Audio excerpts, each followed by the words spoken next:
அனைவருக்கும் வணக்கம். இன்று சார்லஸ் டார்வின் அவர்களுடைய பிறந்த நாளை கொண்டாடுவதற்காக நாம் அனைவரும் இன்றைய நிகழ்வில் இணைந்துள்ளோம். இன்றைய நிகழ்வில் இணைந்துள்ள அனைவரையும் வருக வருக என தமிழ்நாடு அறிவியல் இயக்கம் ஈரோடு மாவட்டத்தின் சார்பாக வரவேற்கிறோம். இன்றைய நிகழ்வின் சிறப்பு விருந்தினராக கலந்து கொண்டுள்ள நன்மாறன் திருநாவுக்கரசு தோழர் அவர்கள். இவரோட சிதிலங்களின் தேசம் புத்தகத்தை நம்ம ஏற்கனவே ஈரோடு மாவட்டத்தில் அறிமுகப்படுத்தியிருக்கோம். அந்த வகையில இவர் ஏற்கனவே நமக்கு ரொம்ப நெருக்கமான பரிச்சயமான நண்பர். இவரை பத்தி சொல்லணும்னா, இவர் கிழக்கு பதிப்பகத்துல உதவி ஆசிரியரா பணிபுரிகிறார். இவருடைய சிதிலங்களின் தேசம் பாலஸ்தீன அரசியல் வரலாறு என்ற புத்தகமும், மொசாட் இஸ்ரேலிய உளவுத்துறையின் வரலாறு என்ற புத்தகமும் வந்திருக்கு. அது மட்டும் இல்லாம உயிரின் தோற்றம் மற்றும் பரிணாம வளர்ச்சியின் வரலாற்றை விவரிக்கும் உயிர் எனும் நூல் அதை எழுதியிருக்காரு. விடை தேடும் அறிவியல் அப்படின்ற கட்டுரை தொகுப்பு இந்து தமிழ் திசை மாயா பஜார்ல தொடராக வந்து இப்போ புத்தக வடிவத்துல புத்தகமா வந்திருக்கு.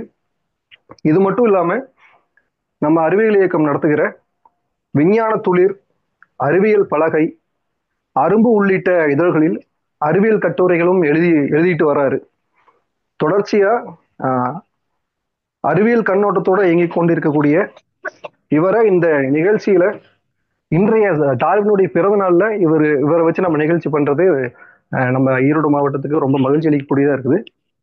அந்த வகையில இன்றைய நிகழ்வை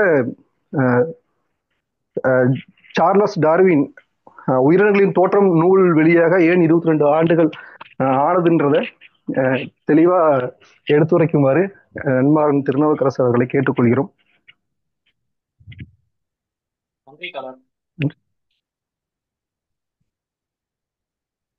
நன்றிங்க தொடர். எல்லாருக்கும் வணக்கம். இன்றைக்கு டார்வின் பிறந்த நாள், நம்ம டார்வின் தினம் அப்படின்னு சொல்லிட்டு பல முன்னெடுப்புகள் வந்து அப்புறம் ஈரோடு மாவட்ட தமிழ்நாடு அறிவியல் இயக்கம் மூலமா பண்ணிக்கிட்டு இருக்காங்க. அது ரொம்ப சந்தோஷமா இருக்கு. கொஞ்சம் வாய்ஸ் உள்ள போயிட்டு இன்னைக்கு டார்வின் பிறந்த நாளை முன்னிட்டு டார்வின் தினத்தை கொண்டாடும் வகையில வந்து தமிழ்நாடு அறிவியல் இயக்கம் ஈரோடு மாவட்டத்தை சேர்ந்த சேக்கா அப்புறம் முறைத்தோழர் பலர் சேர்ந்து டார்வினை கொண்டாடுவோம் அப்படிங்கிற மாதிரி நிறைய முன்னெடுப்புகள் இன்னைக்கு பண்ணிட்டு இருக்காங்க. இன்னைக்கு காலையில சோபனா அவங்களோட கட்டுரை, அப்புறம் நாராயணியோட வீடியோ அப்படின்னு சொல்லிட்டு தொடர்ந்து டார்வின் பற்றிய உரையாடல் நாளா இன்னைக்கு வந்து அமைஞ்சுக்கிட்டு இருக்கு அப்படிங்கிறது ரொம்ப சந்தோஷமா இருக்கு. ஸோ இதுல ஒரு கான்ட்ரிபியூட்டரா வந்து இன்னைக்கு டார்வினை பத்தி பேசுறதுக்கான ஒரு வாய்ப்பு வந்து சேக்கா கொடுத்துருக்காரு. அவருக்கு ஃபர்ஸ்ட் நான் நன்றி தெரிவிச்சுக்கிறேன். இந்த டாபிக்கே கொஞ்சம் ரொம்ப ஒரு பொதுவா டார்வினோட வரலாறு இல்லாட்டி டார்வினோட கண்டுபிடிப்புகள் அப்படின்னு இல்லாம இந்த டாபிக்கே கொஞ்சம் வித்தியாசமா டார்வின் எழுதிய அந்த உயிரினங்களின் தோற்றம் அப்படிங்கிற அந்த புத்தகம் அவரோட வெளியாகிறதுக்கு ஏன் 22 ஆண்டுகள் ஆச்சு அப்படிங்கிற மாதிரியான ஒரு வித்தியாசமான ஒரு டாபிக் வந்து கொடுத்தாரு. ஆக்சுவலா அதை பத்தி தேடி படிக்கிறது அப்படிங்கிறதே வந்து கொஞ்சம் ரொம்ப ஒரு பெரிய டாஸ்க். ஏன்னா டார்வினோட வாழ்க்கை வரலாறு தாண்டி டார்வினோட பத்தி எக்கச்சக்கமான புத்தகங்கள் இருக்கு, அவரோட லெட்டர்ஸ் இருக்கு, அவரை எழுதின குறிப்படுத்த நோட்ஸ் இருக்கு, இத்தனையும் இருக்கு.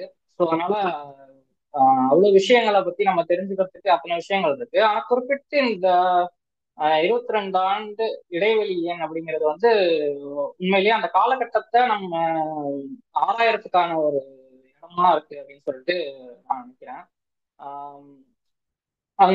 சொல்ல போனா டார்வினோட அந்த முக்கியமான பயணம், இந்த பீகல் வாயேஜ் வந்து 1836 வந்து நிறைவடையுது. ஆனா அந்த புத்தகம் வெளியாகிறதுக்கு அந்த பயணத்துல வந்து ஒரு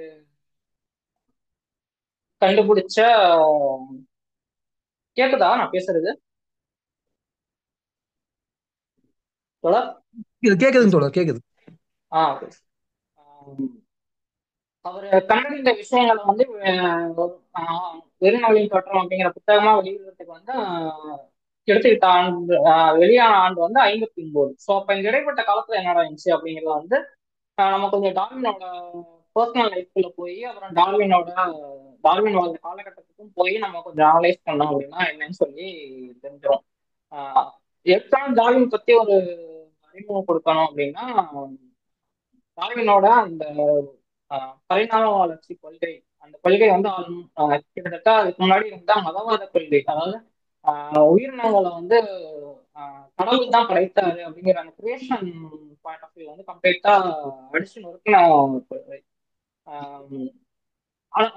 ஸோ இந்த மாதிரியான ஒரு கொள்கை வெளில வர்றப்போ அதை வந்து டார்வின் எப்படி பேஸ் பண்ண அந்த கொள்கையை, அந்த கொள்கைக்கு எப்படி வந்தடைஞ்சாரு, அது மட்டும் இல்லாம அதுக்கு முன்னாடி இருந்த அவரோட ஐடியாலஜி என்ன, அவருக்கும் நடந்த பர்சனல் கான்ஃபிளிக்ட் என்ன அப்படின்னு சொல்லிட்டு நிறைய விஷயங்கள் இருக்கு.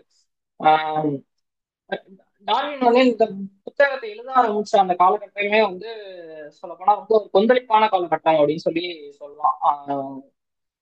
1839 வந்து அந்த புத்தகங்கள் எழுதுறதுக்கான வேலையை வந்து அவர் ஆரம்பிக்கிறாரு அப்படின்னு சொல்லிட்டு நமக்கு ஆவணங்கள் கிடைக்குது.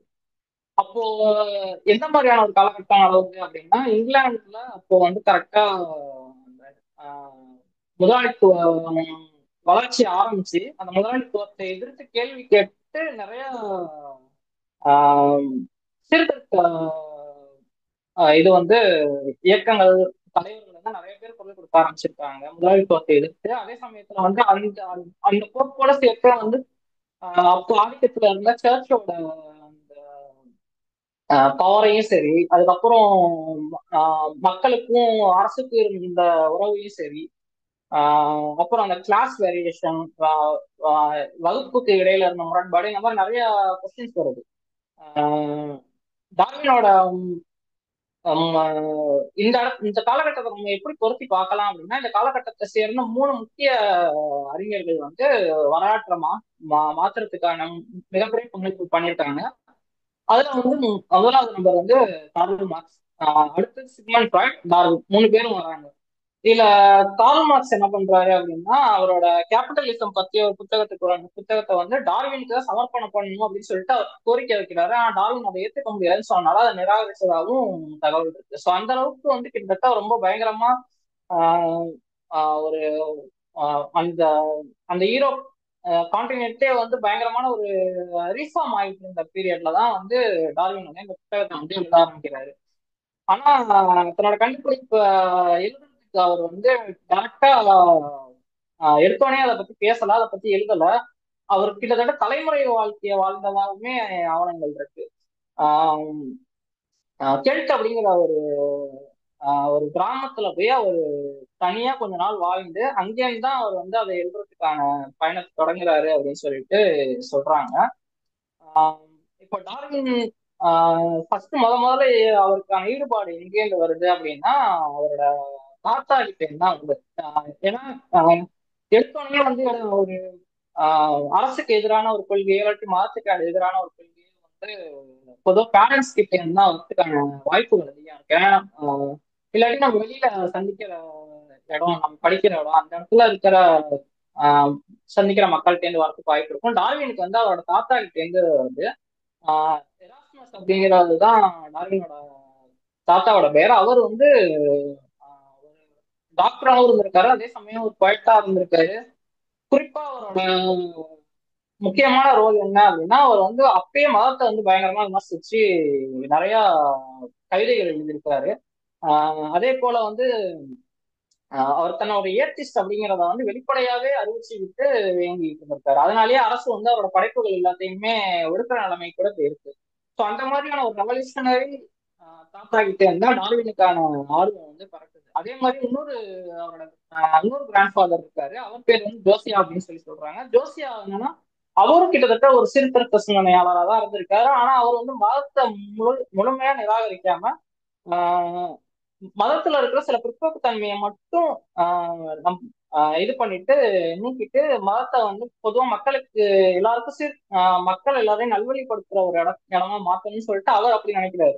ஸோ இந்த ரெண்டு பார்வையுமே வந்து டார்வின் கிட்ட வந்து வந்திருக்கு. ஸோ ஆனால் டார்வினால முழுக்க முழுக்க வந்து மதத்தை எதிர்த்தும் பேச முடியல, அதே சமயம் வந்து முழுக்க முழுக்க ஒரு மதவாதியாகவும் ஆக முடியல. இந்த ரெண்டுக்கும் இருக்கிற முரண்பட்ட ஒரு நிலையில தான் டார்வினோட ஆரம்ப காலகட்ட வளர்ச்சியே இருந்திருக்கு. ஸோ அங்கேயும் தொடங்கி டார்வினோட அப்பா ஆனா அந்த மாதிரி ஒரு தாத்தாவோட அளவுக்கு இது கிடையாது. அவர் வந்து ரொம்ப ஸ்ட்ரிக்டான ஒரு நபர். ஸோ அதனால அவர் என்ன பண்றாருன்னா டார்வினை வந்து ரொம்ப வீட்டுல ரொம்ப கடுமையா வளர்க்கிறாரு. டார்வினோட அம்மா வந்து அவர் 8 வயசுல இருக்கிறப்பே இறந்துடுறாங்க. ஸோ அதனால முழுக்க முழுக்க அப்பாவும் அதுக்கப்புறம் அவரோட சகோதரர்கள் தான் டார்வின் வளர்றாரு. அப்பா என்ன நினைக்கிறாருன்னா டார்வின் வந்து டாக்டர் ஆக்கிடணும் அப்படின்னு சொல்லிட்டு நினைக்கிறாரு. ஏன்னா அவர் வந்து அவங்க அப்பாவும் ஒரு டாக்டர்.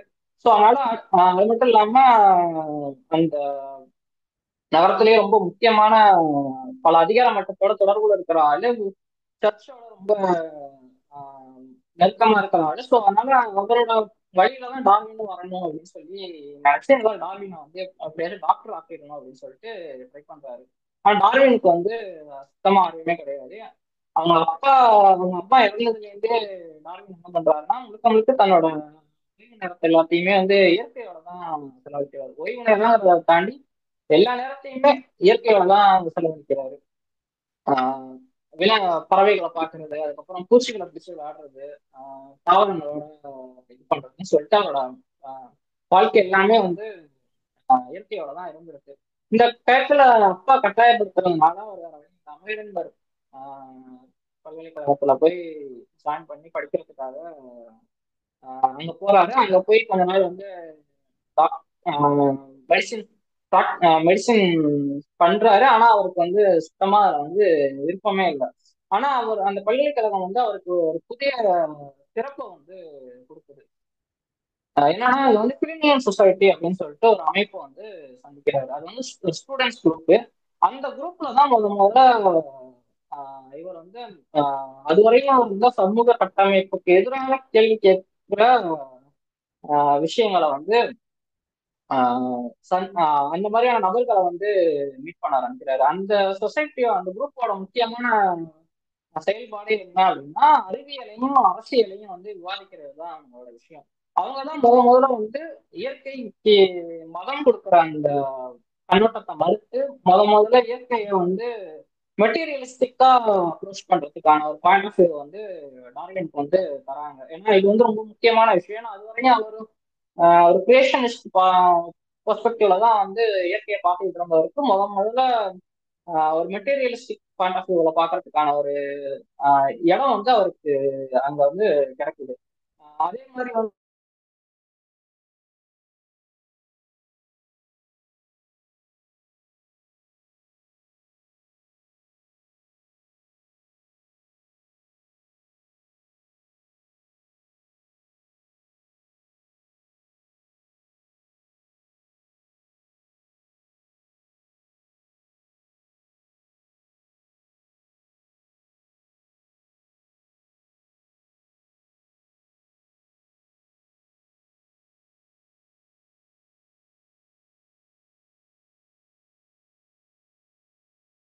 அப்படின்னா இவர் தான் முதல்ல ஒரு இயற்கை அதுவரையும் இயற்கையை வந்து இயற்கையோட விளையாட்டுத்தனமா இயற்கை அணுகி அதை என்ஜாய் பண்ற மாதிரி இருந்த டார்வினுக்கு வந்து முதல்ல இயற்கையை அனாலிசிஸ் பண்றது எப்படி அப்படிங்கிற ஒரு பார்வை சயின்டிபிக் திங்கிங்கை வந்து கொடுத்தாரு.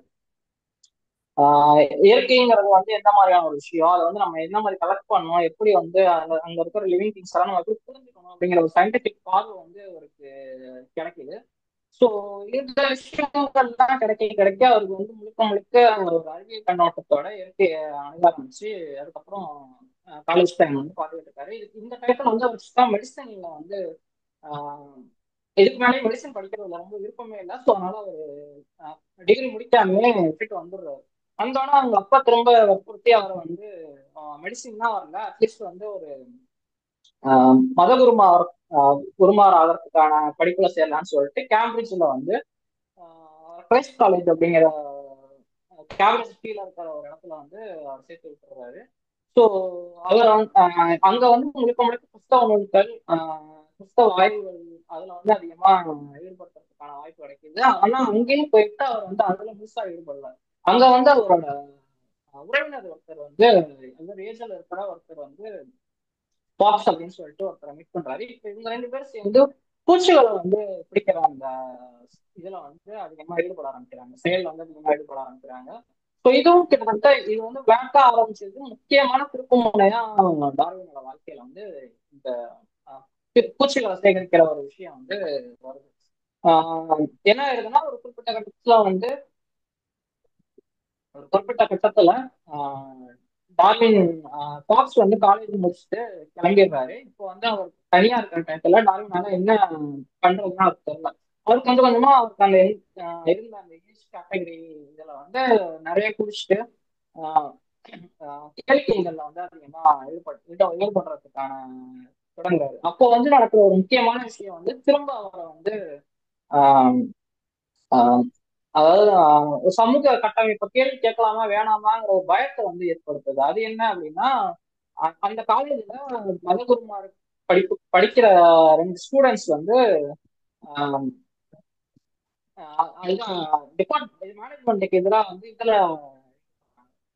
அவங்க வந்து என்ன பண்றாங்கன்னா, இந்த மாதிரி கிறிஸ்துவ வந்து எங்களால ஏத்துக்க முடியாது, சர்ச்சை வந்து எங்களால ஏத்துக்க முடியாது, நாங்க டிபேட் பண்ணி முடிஞ்சா நம்ம கன்க்ளூஷன் வரலாம் அப்படின்னு சொல்லிட்டு அவங்க அவாய்ட் பண்ணதுல வந்து அவங்க வந்து ரெண்டு பேர் காலேஜ்ல நீக்கப்படுறாங்க. அதே சமயம் வந்து அங்க இருக்கிற எல்லா மாணவர்களுக்குமே வந்து அவங்க வந்து ஒரு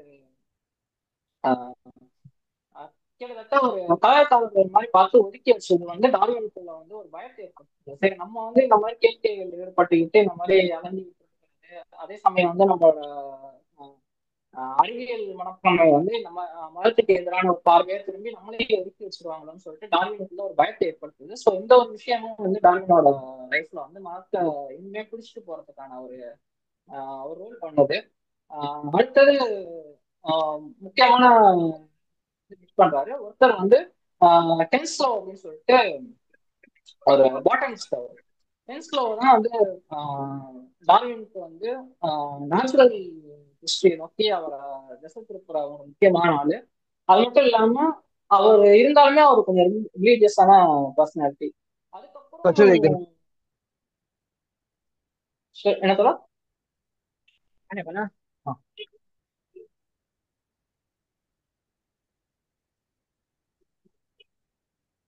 சொல்ல கேக்குதா? கேக்குது. கொஞ்சம் விட்டு விட்டு கேட்கறதா எனக்கு ஃபீல் ஆகுது. எனக்கு மட்டுமா இல்ல எல்லாருக்குமான்னு தெரியல. மத்தவங்க கரெக்டா கேக்குதா? எனக்கும் விட்டு விட்டு தான் கேக்குது. விட்டு விட்டு கேக்குது. ஒருவேளை வீடியோ ஆஃப் பண்ணிட்டு கேட்டா? வீடியோ கட் பண்ணுங்க, விட்டு விட்டு தான் கேக்குது.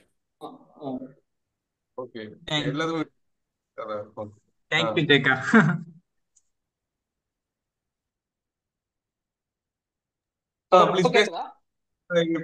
இப்ப பேசுங்க பாப்போம். இப்போ வில்லியம் வேலை அப்படிங்கிற ஒருத்தரோட ஒர்க்கை வந்து டார்வின் படிக்க நேருது.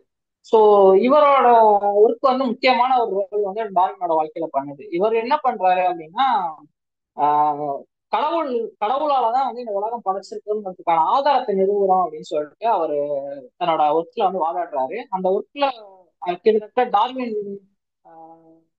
தாட் ப்ராசஸே மாத்திரம் இருக்கு. அந்த ஒர்க்ல அவர் என்ன சொல்லியிருக்காரு அப்படின்னா, பிளைண்ட் வாட்ச் மேக்கர் அப்படின்னு சொல்லிட்டு சாரி வாட்ச் மேக்கர் அப்படிங்கிற ஒரு கான்செப்ட் வந்து இன்ட்ரடியூஸ் பண்றாரு. வாட்ச் மேக்கர் கான்செப்ட் என்ன அப்படின்னா, ஒரு கடிகாரத்தை வந்து எவ்வளவு நுணுக்கமான வேலைப்பாடுகள் இருக்கோ அந்த மாதிரி இயற்கை ரொம்ப நுணுக்கமான வேலைப்பாடுகளால உருவாயிருக்கு. ஸோ அதனால கண்டிப்பா அதை வந்து கடிகாரத்தை எப்படி ஒரு மனுஷன் தான் உருவாக்கி இருக்க முடியுமோ அதே மாதிரி இயற்கையையும் கடவுள் தான் உருவாக்கி இருக்க முடியும் அப்படிங்கிற ஒரு படைப்பு ஒரு டிபேட் பண்ற ஒரு புக்கா இருக்கு. அதை வந்து டார்வின் வந்து முழுக்க முழுக்க ஏற்றுக்கிறாரு. ஸோ இதுதான் வந்து இப்போதைக்கு இந்த பீகல் பயணத்துக்கு முன்னாடி இருக்கிற வரையும் டார்வினோட பார்வை வந்து இதாதான் இருக்கு. கிரியேஷன் மூலயமா தான் இயற்கை உருவாயிருக்கலாம் அப்படிங்கிறத அனைத்து ரொம்ப நம்புற ஒரு ஆளா தான் டார்வின் இருக்காரு. ஸோ இதுக்கப்புறம் தான் வந்து அவருக்கு பீகல் பயணத்துக்கு போறதுக்கான ஒரு வாய்ப்பு கிடைக்குது. அது யார் மூலியமா இன்னும் கிளியரா வந்தா நல்லா இருக்கும் பாருங்க. ஃபேன் கீழே இருக்கீங்களா இல்ல காலர் மைக்கா எதை கொஞ்சம் சேஞ்ச் பண்ணுங்க, இன்னும் கொஞ்சம் கிளாரிட்டி வேணும். ஆமா, கொஞ்சம் விட்டு விட்டு தான் கேக்குது. அவங்க ரொம்ப விட்டு விட்டு கேக்குது. ஒரே நிமிஷம் bro. ஒரே நிமிஷம் bro. ஃபேன் கீழே இருந்தீங்கனாலும் இருக்கலாம், இல்ல நீங்க காலர் மைக்கு ப்ளூடூத் அந்த மாதிரி யூஸ் இருக்கலாம். ஒரு இப்போ கேக்குதா? நீங்க அப்படி பேசுங்க பேசுங்க. ஸோ லீகல் பயணத்துக்கு முன்னாடி வரை இதுதான் டார்வினோட சட்டமா இருக்கு. இந்த டயத்துல வந்து ஆஹ், இங்கிலாந்துலயும் சில மாற்றங்கள் வந்துகிட்டு இருக்கு. இங்கிலாந்துல வந்து இப்போதான் வந்து விவசாயிகள் வந்து முதலாளிகள் நில சுதந்திரத்துக்கு எதிராக போராடி கழகத்துல ஈடுபடுறாங்க. இந்த டயத்துல வந்து அவருக்கு அரசு இருக்கலாமா வேணாமா அப்படிங்கிற கேள்வி வருது. அரசு மேல இருக்கிற அரசுங்கிற ஒரு நிலையான ஒரு விஷயமா இல்லாட்டி மாறக்கூடியதா அப்படிங்கிற ஒரு வந்து வருது. ஸோ இந்த மாதிரி அவருக்கு வந்து தொடர்ச்சியா அவரோட அனுபவங்கள் மூலயமா வந்து மதத்தை ஆதரிக்கிற போக்கு, அதே சமயம் வந்து தொடர் கேக்குதா?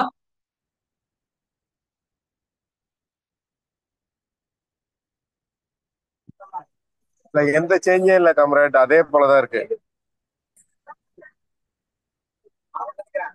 ஆசிரியர் இருக்கு தொடர்.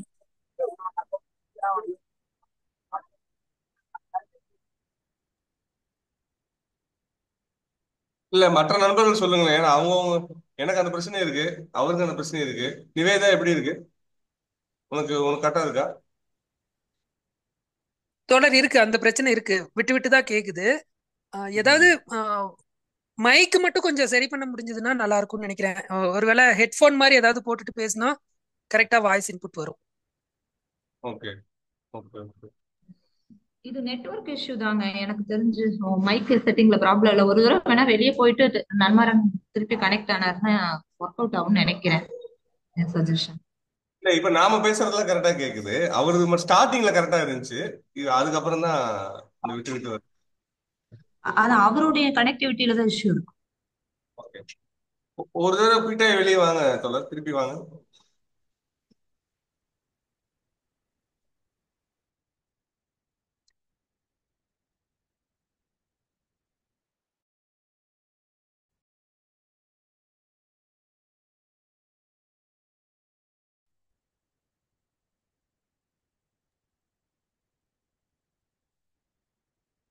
தொடர் இப்ப பேசுங்க பாப்போம். சாரி தொடர், என்ன இதுன்னு எனக்கு தெரியல, ஒரு டிஸ்டர்பன்ஸாவே இருக்கு. என்ன டெக்னிக்கல் இது ஃபால்ட்டுன்னு எனக்கு தெரியல கரெக்டா. இப்போ ஓகே தான், அப்படியே கன்டினியூ பண்ணுங்க, ஏதாவது இருந்தா சொல்றோம் ப்ளீஸ். சாரி. தம்பி ஓகே. இப்ப நல்லா இருக்கு, பர்ஃபெக்டா இருக்கு, கரெக்டா இருக்கு. ஓகே. ஸோ அந்த ஹென்ஸ்லோ மூலயமா வந்து டார்வினுக்கு இதுல பயணிக்கிறதுக்கான லீகல்ல பயணிக்கிறதுக்கான ஒரு வாய்ப்பு கிடைக்குது. அவருக்கு ஏன் கிடைக்குது அப்படின்னா, ஆஹ் அந்த கப்பலோட கேப்டன் ராபர்ட் ஃபிட்ஸ்ராய் அப்படிங்கிறவருக்கு வந்து ஆஹ் கூட பேசிட்டு வர்றதுக்கு ஒரு மிகப்பெரிய இதுல இருக்கிற சமூக லெவல்ல இருக்கிற ஒரு ஆள் தேவைப்பட்டாரு. ஸோ அந்த இதனாலதான் வந்து வாய்ப்பு கிடைக்கிறதே தவிர ஒரு நேச்சுரலிஸ்ட்ங்கிறது மெயின் ரீசன் கிடையாது. ஏன்னா ஆல்ரெடி வேற ஒரு நேச்சுரலிஸ்ட் அவரோட இதுல இருக்கு, அந்த குழுவுல இருக்காங்க. ஸோ இவருக்கு இந்த வாய்ப்பு மூலயமா அவருக்கு நேச்சுரலிஸ்ட்ங்கிற ஒரு எக்ஸ்ட்ரா அட்வான்டேஜ் மூலயமா அவர் விளையாட போறாரு. அந்த ட்ரிப் வந்து இது அவரோட வாழ்க்கையே மாத்தின ஒரு ட்ரிப்பு. 5 வருடங்கள் இருந்த ட்ரிப்பை நம்ம அதை பத்தி ஏற்கனவே நமக்கு ஓரளவுக்கு பரிச்சயம் இருக்கும். அந்த ட்ரிப்பு இங்க அவரோட இங்கிலாந்துல இருந்து ஆரம்பிச்சு ஆப்பிரிக்கா வழியா சவுத் அமெரிக்கா போய் அங்க இருக்கிற விஷயங்கள் எல்லாத்தையுமே எக்ஸ்ப்ளோர் பண்றதுதான் வந்து இந்த ட்ரிப்போட மெயின் நோக்கம். டார்வினோட அரசியல் பார்வை வந்து இந்த ட்ரிப்ல வந்து நிறையவே மாறுபடுது. ஏன்னா ஆரம்பத்துல ஒரு சாதாரணமா தொடங்குற அந்த ட்ரிப்பு ஒவ்வொரு இடத்துக்கு போக போக அங்க இருக்கிற அடிமை முறைகள் பார்க்கறாரு. அந்த அடிமை முறைகள்ல வந்து நிறைய கோபம் வருது. அதுக்கப்புறம் அங்க இருக்கிற மக்கள் எல்லாமே வந்து நாகரிகம் இல்லாத மக்கள்ங்கிற ஒரு பார்வை தான் வந்து அவருக்கு சொல்லி வளர்க்கப்படுது. ஆனா அந்த நேர்ல போய் பார்க்கறப்ப அங்க இருக்கிற நாகரிகமும் அங்க இருக்கிற கலாச்சாரமும் வந்து அவரை உண்மையிலேயே ரொம்ப வசீகரிக்குது. அப்போ அந்த மாதிரி அவருக்கு நிறைய ஒரு ஒரு வித்தியாசமான பார்வை வந்து அந்த இடத்துல கிடைக்குது. ஸோ அந்த இடத்துல அவர் முக்கியமா ரீச் பண்ற ஒரு ஐலாண்ட் வந்து கலப்பாகோஸ். கலப்பாகோஸ்ல தான் வந்து அவர் கலப்பாகோஸ்ல தான் வந்து அவர் தன்னோட முக்கியமான அந்த ஆய்வை வந்து செய்யறாரு. அங்க இருக்கிற ஐலாண்டு வந்து நிறைய சின்ன சின்ன ஐலாண்டுகளா இருக்கு. அந்த தீவுகள்ல வந்து அங்க இருக்கிற ஆமைகளை வச்சுதான் அவருக்கு ஒரு முக்கியமான ஒரு கேள்வியே வருது.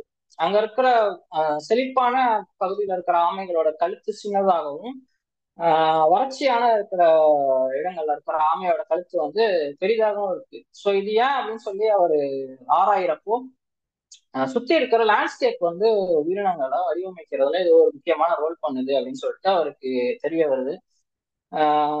ஆனாலுமே வந்து அவரால் ஒரு முடிவுக்கு வர முடியல. அவர் இந்த ட்ரிப்பை முடிச்சுட்டு திரும்ப அவர் ஊருக்கு திரும்புவான அங்க லோக்கல்ல இருக்கிற நிறைய விவசாயிகளை சந்திச்சு அவங்களோட உரையாடுறாரு. ஸோ அங்க வந்து இந்த செலக்டிவ் ப்ரீடிங் அப்படிங்கிற ஒரு விஷயத்த வந்து கூர்மையா நோக்க ஆரம்பிக்கிறாரு. விவசாயிகள் எப்படி தங்களுக்கு வேண்டிய காய்கறிகளையும் விலங்குகளையும் செலக்டிவ் ப்ரீடிங் பண்ணி பண்ணி கொண்டு வராங்க, அவங்களுக்கு விருப்பமான ஒரு பண்போட கொண்டு வராங்களோ அதே மாதிரிதான் வந்து இயற்கையும் அதை நிகழ்த்துது அப்படிங்கிற ஒரு மாற்றத்தை வந்து கண்டுபிடிக்கிறாரு. ஸோ இங்க இருந்தா அவருக்கு அந்த நேச்சுரல் செலக்ஷன் அப்படிங்கிற ஒரு தியரி வந்து ஃபார்ம் ஆகுது.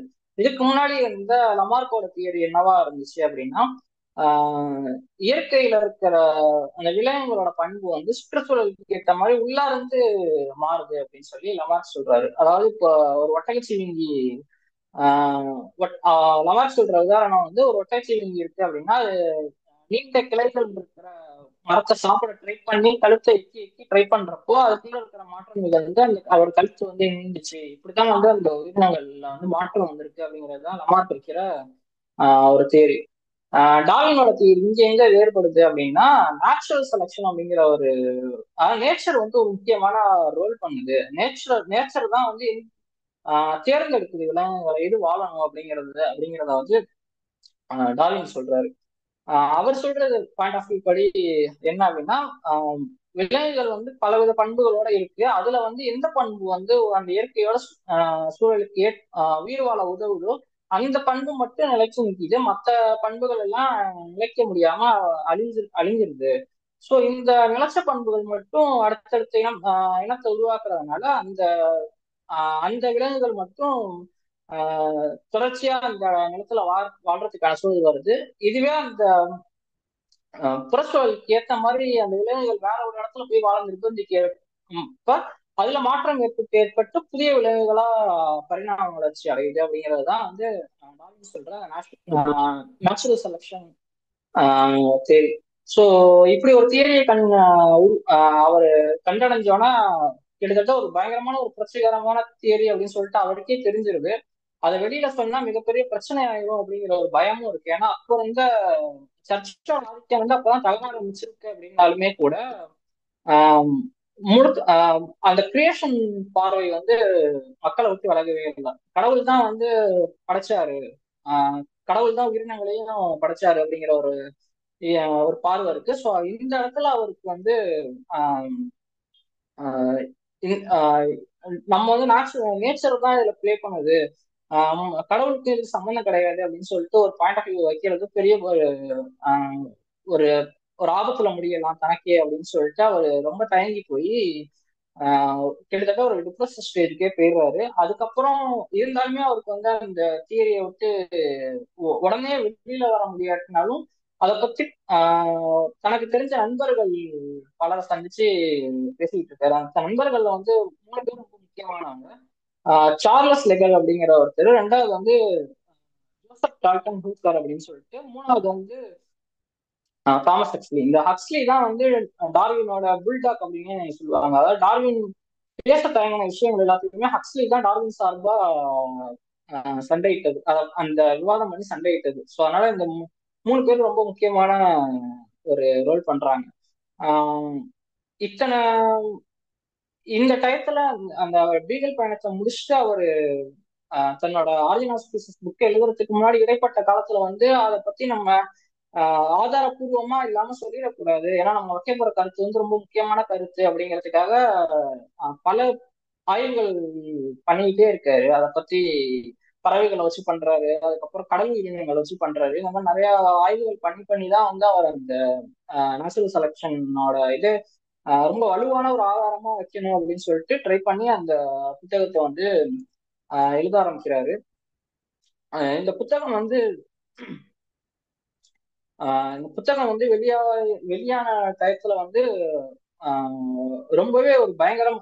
டார்வின் வந்து அந்த புத்தகத்தை புத்தகம் எந்த மாதிரியான ஒரு எதிர்நிலை வருமோ அப்படின்னு சொல்லிட்டு பயந்துகிட்டு தான் அந்த புக்கை வந்து வெளியிடுறாரு. 1859 அந்த புத்தகம் வெளியாகுது. வெளியான சில நாட்கள்லயே 1250 காப்பிகள் வந்து விற்கப்படுது. இது வந்து டார்வினே எதிர்பார்க்கல இவ்வளவு பெரிய வரவேற்பு இருக்கும்னு சொல்லிட்டு. இந்த புத்தகத்தை வெளியிடுறதுக்கு முன்னாடி இன்னொரு ஒரு முக்கியமான ஒரு பார்ட் இருக்கு. அது என்னன்னா, டார்வினோட நண்பர் ஒருத்தர் ரசல் அப்படின்னு சொல்லிட்டு அவரும் இந்த நேச்சுரல் செலக்ஷன் தியரியை ஒட்டி எவல்யூஷன் ஆய்வு பண்ணி ஒரு முடிவை கண்டடைகிறாரு. இதை பத்தி டார்வின் சொல்றப்போதான் வந்து டார்வினுக்கு வந்து ரெண்டு விஷயம் தோணுது. ஒண்ணு வந்து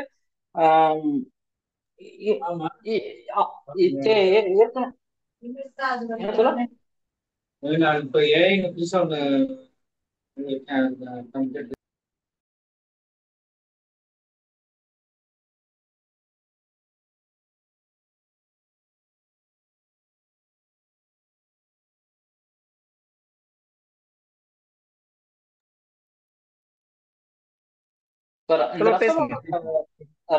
ரசலோட கண்டுபிடிப்புகளும் நம்ம கண்டுபிடிப்புகளும் ஆல்மோஸ்ட் ஒத்து போறதுனால இப்போ தன்னோட கண்டுபிடிப்பு வந்து இருட்டடிப்பு செய்யப்பட்டுருமோ அப்படிங்கிற ஒரு பயமும் டார்வினுக்கு வருது. ஸோ ஆனால் ரசலோடயே பேசி இரண்டு பேருமே சேர்ந்து இந்த தியரியை பத்தி ஒரு கட்டுரை ஒண்ணு வந்து எழுதுறாங்க. ஸோ இதுலதான் முதல்ல அந்த நேச்சுரல் செலக்ஷனுங்கிற ஒரு விஷயம் மக்கள்கிட்ட போகுது. அதுக்கப்புறம் ஆர்டினல் ஸ்பீசிஸ் எழுதி அதை வந்து கொண்டு போறாரு. இந்த ஆர்டினல் ஸ்பீசிஸ் வந்து ரெண்டு விதமான எதிர்வினைகளை வந்து பெற்று தருது. ஒண்ணு வந்து அவருக்கு பலத்த வரவேற்பு இருக்கு, அதே சமயம் வந்து ஒரு தரப்புல இருந்து பலத்த எதிர்ப்புமே இருக்கு. முதல்ல அவருக்கு அந்த ஆலின் ஆஸ்பீசிஸ் படிச்சுட்டு அவருக்கு அந்த முதல் கடிதம் வந்து ஒரு பயங்கரமான வரவேற்பு கடிதம். எழுதினவர் வந்து சார்லஸ் கிங்ஸ்லி அப்படின்னு சொல்லிட்டு தான் ஒருத்தர் தான் அந்த கடிதத்தை எழுதுறாரு. அவர் வந்து ஒரு கிறிஸ்தவ நாவலிஸ்ட். ஸோ அவர்கிட்ட ஒரு வரவேற்பு கடிதம் வருது. அவர் என்ன அதுல எழுதியிருக்காருன்னா, நீங்க சொல்லிருக்கிற விஷயம் கரெக்டுன்னு எனக்கு தோணுச்சுன்னா நான் மாறத்துக்கு தயாரா இருக்கேன் அப்படின்னு சொல்லிட்டு அவரு அதை சொல்றாரு. அதை கேட்டோம்னா டார்வினுக்கு ரொம்பவே சந்தோஷமா இருக்கு. சரி, நம்மளோட தியரிக்கு வந்து ஒரு வரவேற்பு இருக்கு அப்படின்னு நினைச்சுட்டு இருக்கிறப்ப அதுக்கப்புறம் இந்த விமர்சனங்கள் எல்லாருமே டார்வினை வந்து கடுமையா விமர்சிக்கிற ஒரு விஷயமா இருக்கு. எப்படி இந்த மாதிரி கடவுளை வந்து உயிரினங்களை படைக்கல அப்படின்னு சொல்லலாம், எப்படி உயிரினங்கள் எல்லாமே வந்து தனிச்சையா பரிணாம வளர்ச்சி அடைஞ்சு வந்துச்சுன்னு சொல்லலாம் அப்படின்னு சொல்லிட்டு டார்வினுக்கு வந்து கடுமையான எதிர்ப்பு வந்துகிட்டு இருக்கு. இதுல முக்கியமா நம்ம நோட் பண்ண வேண்டிய ஒரு விஷயம் என்ன அப்படின்னா, மனிதன் வந்து குரங்குலேருந்து வந்தான், குரங்கின் வழியில வந்தான் அப்படிங்கிற ஒரு விஷயத்த வந்து டார்வின் வந்து இந்த புக்ல சொல்லவே இல்லை.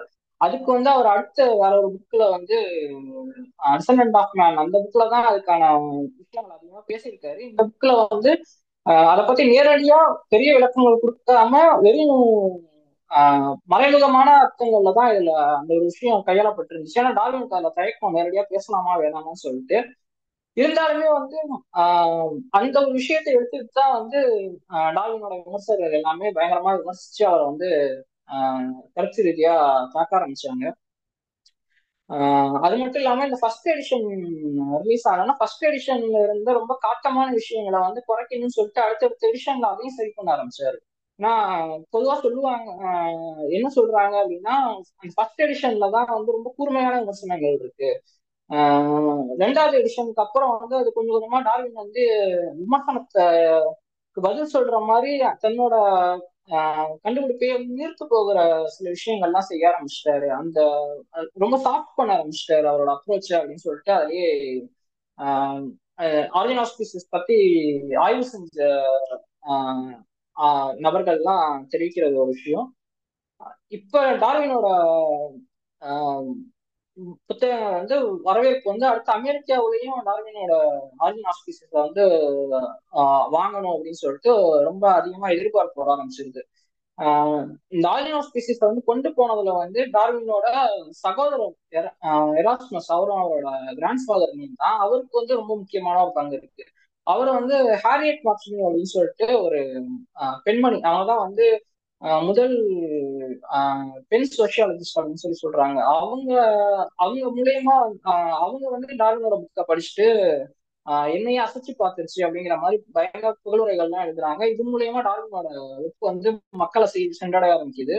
ஆஹ் இதுல இன்னும் ரொம்ப ஒரு முக்கியமான ஒரு விஷயம் என்ன அப்படின்னா, டார்வினோட ஒர்க்கை படிச்சுட்டு அப்ப இருந்த அந்த பிரைம் மினிஸ்டர் வந்து விக்டோரியாவுக்கு வந்து டார்வினுக்கு ஒரு நைட் ஃபுட் கொடுக்கணும், கௌரவம் கொடுக்கணும் அப்படிங்கிற கடிதம் எழுதுற அளவுக்கு வந்து அரசியல் மட்டத்திலேயே பெரிய அரசியல் தலைவர்கள் மட்டத்திலேயே வந்து ஆர்கன் ஆஃப் ஸ்பீசிஸ்க்கு வந்து நல்ல வரவேற்பு இருந்திருக்கு.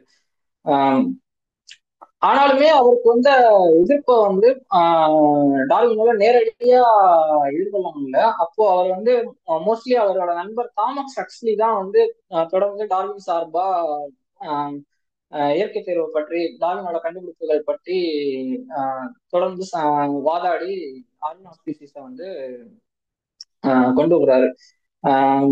ஸோ ஆர்கன் ஆஃப் ஸ்பீசிஸ் முடிஞ்சோடனே அடுத்தடுத்த படைப்புகள் வந்தாலுமே டார்வினால வந்து வெளிப்படையா தன்னை வந்து ஒரு முழு கடவுள் மறுப்பாளர் அப்படின்னு சொல்லிட்டு அவரால் ஏற்றுக்க முடியல. அதுக்கப்புறம் அவரோட மகள் இறந்து போயிடுறாங்க. அதுல அந்த காலகட்டத்திலாம் டார்வினுக்கு வந்து முழுக்கவே வந்து நம்பிக்கையே போயிருது. கடவுளுங்கிற ஒருத்தர் மைண்ட் செட்டுக்கே வந்துடுறாரு. இருந்தாலுமே தன்னை வந்து ஒரு கடவுள் மறுப்பாளரா அவர் கடைசி வரையும் காட்டிக்காம மறுத்து கடவுள் இருக்காரா இல்லையான்னு உறுதி செய்ய முடியாத ஒரு உறுதி செய்ய முடியாத மனிதனோட ரோல் அப்படிங்கிற மாதிரியான ஒரு பார்வையில தான் வந்து டார்வின் வந்து கடைசி வரையுமே இயங்கியிருக்காரு. ஸோ இந்த மாதிரியான ஒரு சமூக எதிர்வினையை எதிர்பார்த்து அது மூலயமா தன்னோட தான் வந்து ஒதுக்கப்பட்டுறக்கூடாது, சோசியலா தன்னை வந்து ஒதுக்கிடக்கூடாதுங்கிற அந்த ஒரு பயத்தினாலதான் வந்து டார்வினோட ஒர்க் வந்து கிட்டத்தட்ட 20 வருஷம் கழிச்சு வெளியாச்சு. அவர் பயந்ததுலயும் வந்து இன்னொரு ஒரு ரோலும் இன்னொரு ஒரு முக்கியமான விஷயமும் இருக்கு. அந்த படைப்பு வெளியே வந்துச்சுன்னா அது மூலயமா வரக்கூடிய மாற்றங்களும் ரொம்ப பயங்கரமானதா இருக்கும் அப்படின்னு சொல்லிட்டு டார்வின் வந்து எதிர்பார்த்தாரு. ஏன்னா இப்போ வரையுமே டார்வினோட கருத்துக்கள் வந்து பலவிதமா திரிக்கப்பட்டு பலரால கொண்டாடப்படுது. உதாரணமா சோசியல் டார்வினிசம் அப்படின்னு சொல்லிட்டு முழுக்க முழுக்க மக்களை ஒடுக்குற மக்களுக்கு இடையிலான அந்த வேறுபாடுகள், மக்களுக்கு இடையில ஒருத்தங்க வாழணும் அப்படின்னா இன்னொருத்தவங்க வந்து அழியிறது வந்து பெரிய பிரச்சனை கிடையாது. ஏன்னா அதுதான் இயற்கையோட படைப்பே அப்படிதான் அப்படிங்கிற மாதிரியான ஒரு சமூக கருத்துக்கள்லாம் உருவாகிறதுக்கு வந்து டார்வினோட கருத்துக்களுக்கு வந்து ஒரு பங்கு இருக்கு. ஸோ டார்வினோட கருத்துக்கள் வெளியே வந்தப்ப கிட்டத்தட்ட எல்லாருமே இந்த கேபிட்டலிஸ்டா இருக்கட்டும், அப்ப இருந்த பல தத்துவ சமூக செயற்பாட்டாளர்கள் பலருமே அதை உரிமை கொண்டாடி தங்களுக்கு ஏற்ற மாதிரி ஒரு திரிக்கணும் அப்படின்னு சொல்லிட்டு ஒரு திருச்சியை வெளியிட்டாங்க. ஸோ இந்த மாதிரியான ஒரு பயங்கரமான ஒரு முரண்பாட்டான ஒரு சிக்கலுக்கு வந்து சமூகத்தை சிக்கலுக்கு எடுத்து போயிரும் அப்படிங்கிற ஒரு தயக்கமும் டார்வினுக்கு இருந்தனாலதான் அவர் கடைசி வரையும் அந்த புத்தகத்தை வந்து வெளியிடாமையே அதை இன்னும் கொஞ்சம் நம்ம போதுமான ஆதாரங்கள் சேகரிச்சு இனிமே செழுமைப்படுத்தி அதை வெளியிடணும்னு நினைச்சாரு. ஆனாலுமே வந்து டார்வினோட கருத்துக்கள் வந்து வெளியில வந்தோடனே பலவிதமா பாசிட்டிவாகவும் எடுத்துக்கொள்ளப்பட்டுச்சு, நெகட்டிவாகவும் எடுத்துக்கொள்ளப்பட்டுச்சு. இன்னைக்கு வரையும் வந்து சமூகத்துல ஒரு முக்கியமான ரோல் வந்து பிளே பண்ணிட்டு இருக்கு.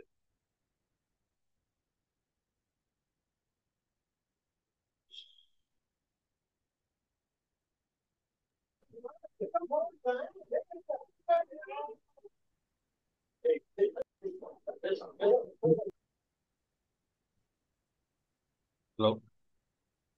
ஆ சொல்லுங்க.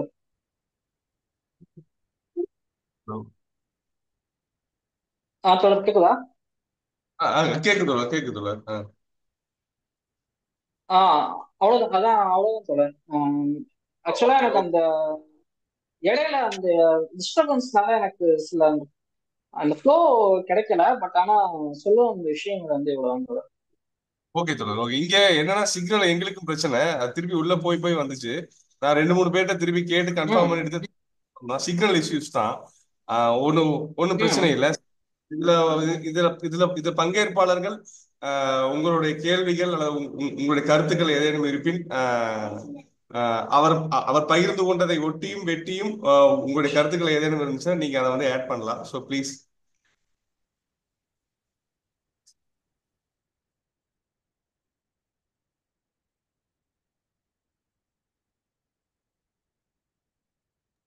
இல்ல கேள்விகள் இருந்தாலும் கேட்கலாம். வணக்கம். சோபனா. சொல்லுங்க வீடியோ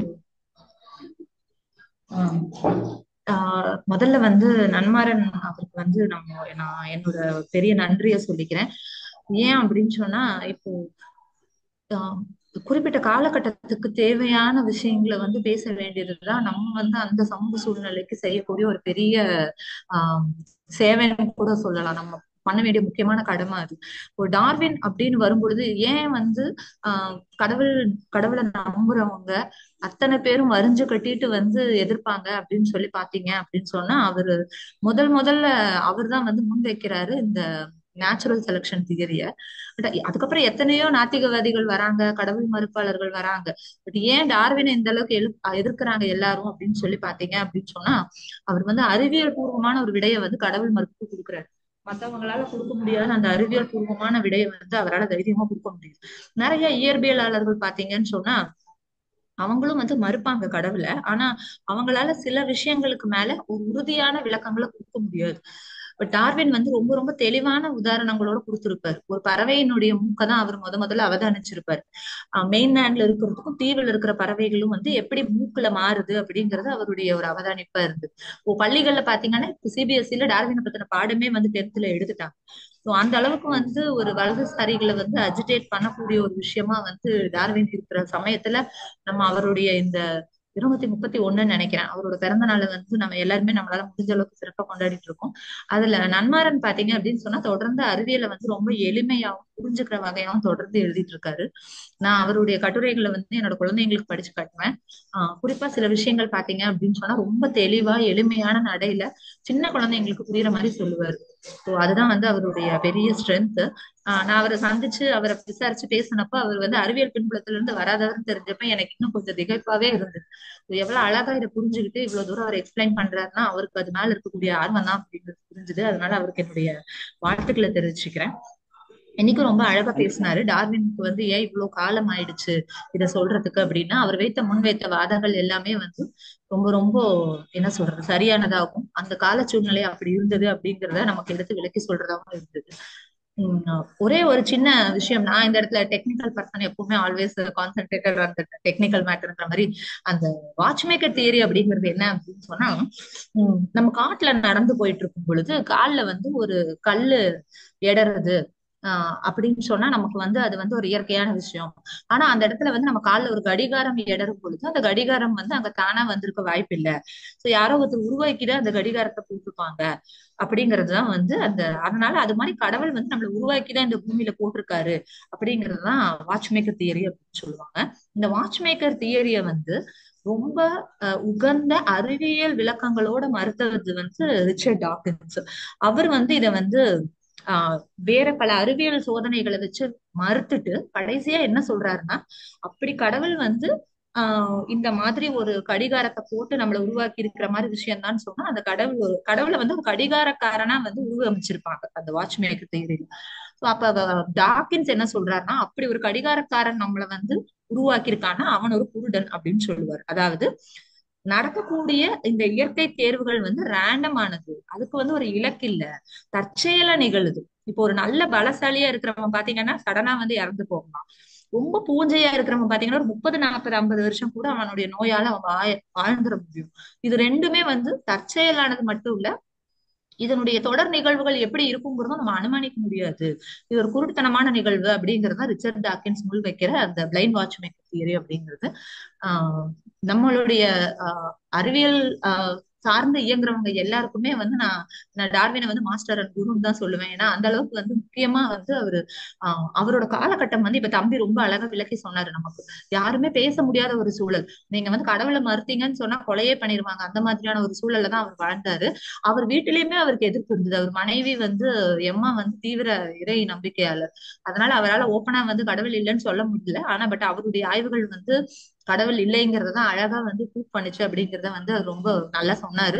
இந்த நிகழ்ச்சியை ஏற்பாடு பண்ணவங்களுக்கும் சரி, ரொம்ப அழகா இதை பிரசன்ட் பண்ண நன்மாறன் அவர்களுக்கும் என்னுடைய நன்றி தெரிவிச்சு. Thank you Shobana, thank you. அடுத்த நண்பர்கள். வணக்கம். வணக்கம் கேக்குதா? கேக்குது.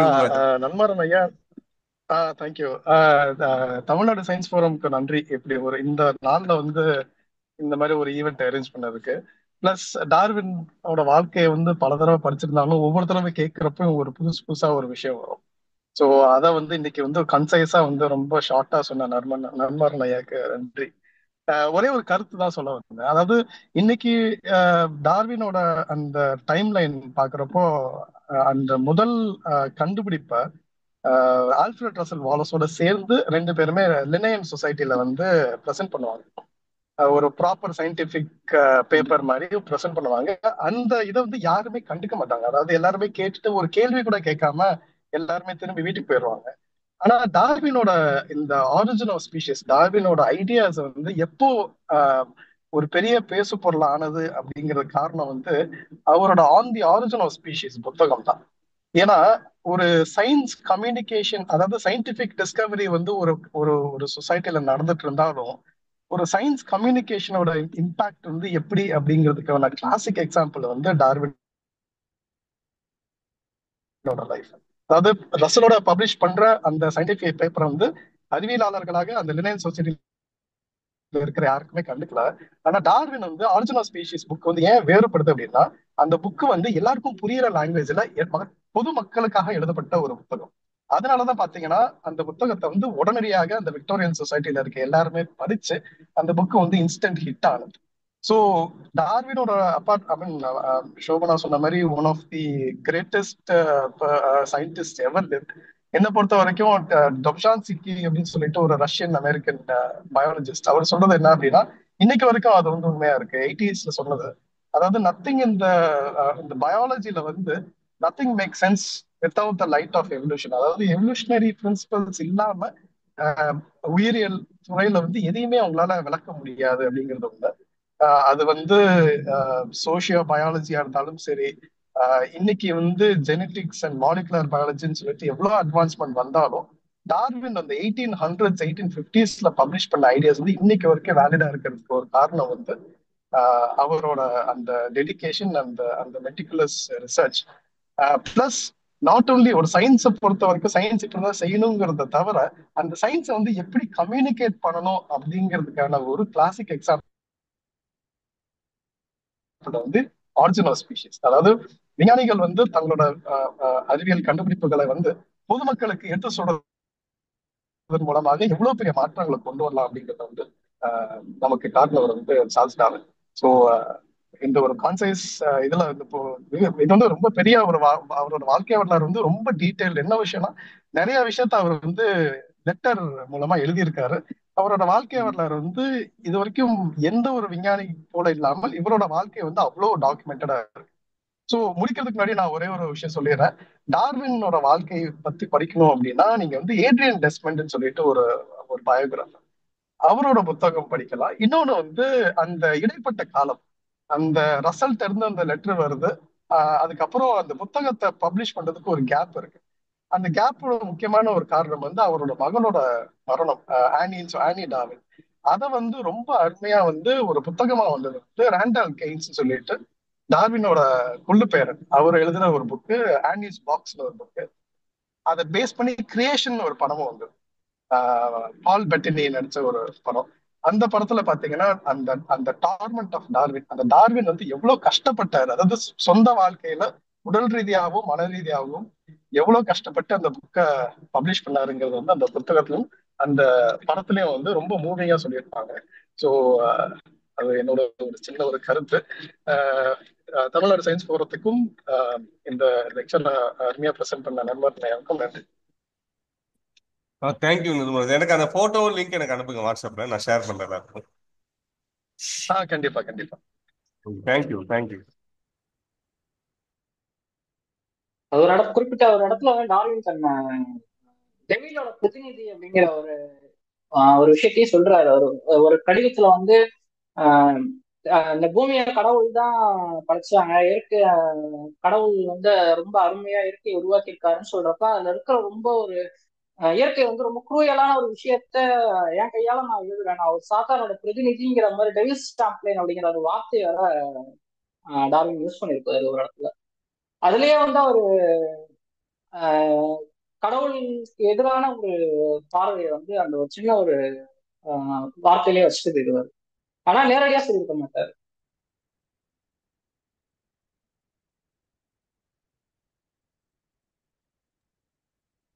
ஓகே நண்பர்கள், அடுத்த நண்பர்கள் வேறு யாரேனும்?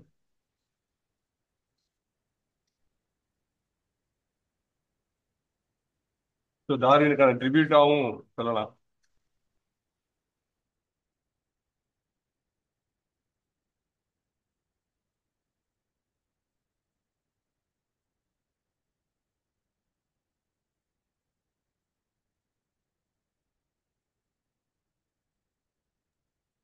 வணக்கம். நன்மாறனுக்கு வந்து வாழ்த்துக்கள். டார்வின் தின வாழ்த்துக்கள் எல்லாருக்கும். எனக்கு வந்து டார்வினோட இதுல வந்து நான் ரொம்ப எனக்கு எப்பவுமே இம்ப்ரெசிவா இருக்கிற விஷயம் என்னன்னா, சயின்ஸ் அப்படிங்கிற ஒரு விஷயம், சயின்டிபிக் டிஸ்கவரி அப்படிங்கிறது எப்படி இருக்கும் அப்படிங்கறத பத்தி நமக்கெல்லாம் ஒரு தாட் இருக்குல்ல. ஒருத்தர் லேப்ல உட்கார்ந்து மணிக்கணக்கா கஷ்டப்படுறது அப்படிங்கிற மாதிரி அப்படியான விஷயங்கள் அப்படிங்கிறத தாண்டி அப்சர்வேஷன் அப்படிங்கிற ஒரு ரொம்ப பேசிக்கான ஒரு விஷயத்த வச்சு, ஆனா அந்த அப்சர்வேஷன்ல ரொம்ப எக்ஸெப்ஷனல் அப்சர்வேஷன் அப்படின்னு சொல்லப்படக்கூடிய எக்ஸலண்டான ஒரு அப்சர்வேஷனல் ஸ்கில் இருந்தா அந்த அப்சர்வேஷனை வச்சு பேட்டர்ன்ஸ் கண்டுபிடிச்சு அதுல இருந்து ஒரு தியரிய ரெடியூஸ் பண்ணக்கூடிய அந்த ஒரு ஸ்கில் இருந்தா ஒருத்தவங்க வந்து கிட்டத்தட்ட ஒரு அந்த துறையையே புரட்டி போடுற அளவுக்கு மிகப்பெரிய கண்டுபிடிப்பு நிகழ்த்த முடியும் அப்படிங்கிறதுக்கு டார்வினுடைய வாழ்க்கைய ஒரு உதாரணம் அப்படின்னு நான் நினைக்கிறேன். ஒரு பயாலஜிஸ்டா எனக்கு அது எப்பவுமே ஃபேசினேட்டிங்கான ஒரு விஷயம். ஏன்னா பிஹேவியரல் எக்காலஜில எல்லாம் பாத்தீங்கன்னா பெரும்பாலும் வந்து இந்த ஸ்டடி டிசைன் அப்படிங்கறது எல்லாமே ரொம்ப சாலிடா ஸ்டாண்டர்டா ஒரு அப்படிலாம் ஒண்ணுமே இருக்காது. ஃபீல்டுக்கு போனோம், அப்சர்வ் பண்ணணும், அப்சர்வ் பண்ணி தான் நம்ம முதல்ல அந்த அனிமலோட பேசிக் என்னங்கிறத கொண்டு வர முடியும். அதுக்கப்புறமா அதுல இருந்து இந்த பேசிக் இல்லாம அந்த அனிமல் என்ன பண்ணுதுங்கிறத வச்சு அப்நார்மல் பிஹேவியருக்கான காரணங்கள் அந்த அனிமலை புரிஞ்சுக்கிறது எல்லாமே பண்ணும். ஸோ பேசிக்கா என்ன பண்ணோம்னா அங்க அப்சர்வேஷன் பண்ணணும். Go to the field, observe everyday. So அந்த ஒரு விஷயத்த வந்து அந்த விஷயத்தோடைய முக்கியத்துவத்தை டார்வினுடைய வாழ்க்கையின் மூலமா நம்ம தெரிஞ்சுக்கலாம் அப்படின்னு நினைக்கிறேன். சயின்ஸுங்கிறது எல்லா நேரமும் ஒரு ரொம்ப பெரிய எக்ஸ்பெரிமெண்ட்ஸ் இல்ல லேபுக்குள்ளதான் நடக்குதுங்கிறது இல்லாம அப்சர்வேஷன் மூலமாவும் பண்ணலாம் அப்படிங்கிறது டார்வின் கொடுத்த ஒரு விஷயம். எனக்கு அது எப்பவுமே ரொம்ப ரொம்ப இன்ஸ்பைரிங்கா இருக்கும். டார்வின் தினத்துல டார்வினை பத்தின இன்ஸ்பிரேஷனல் விஷயம்னா நான் இதைதான் ஷேர் பண்ண விரும்புறேன்.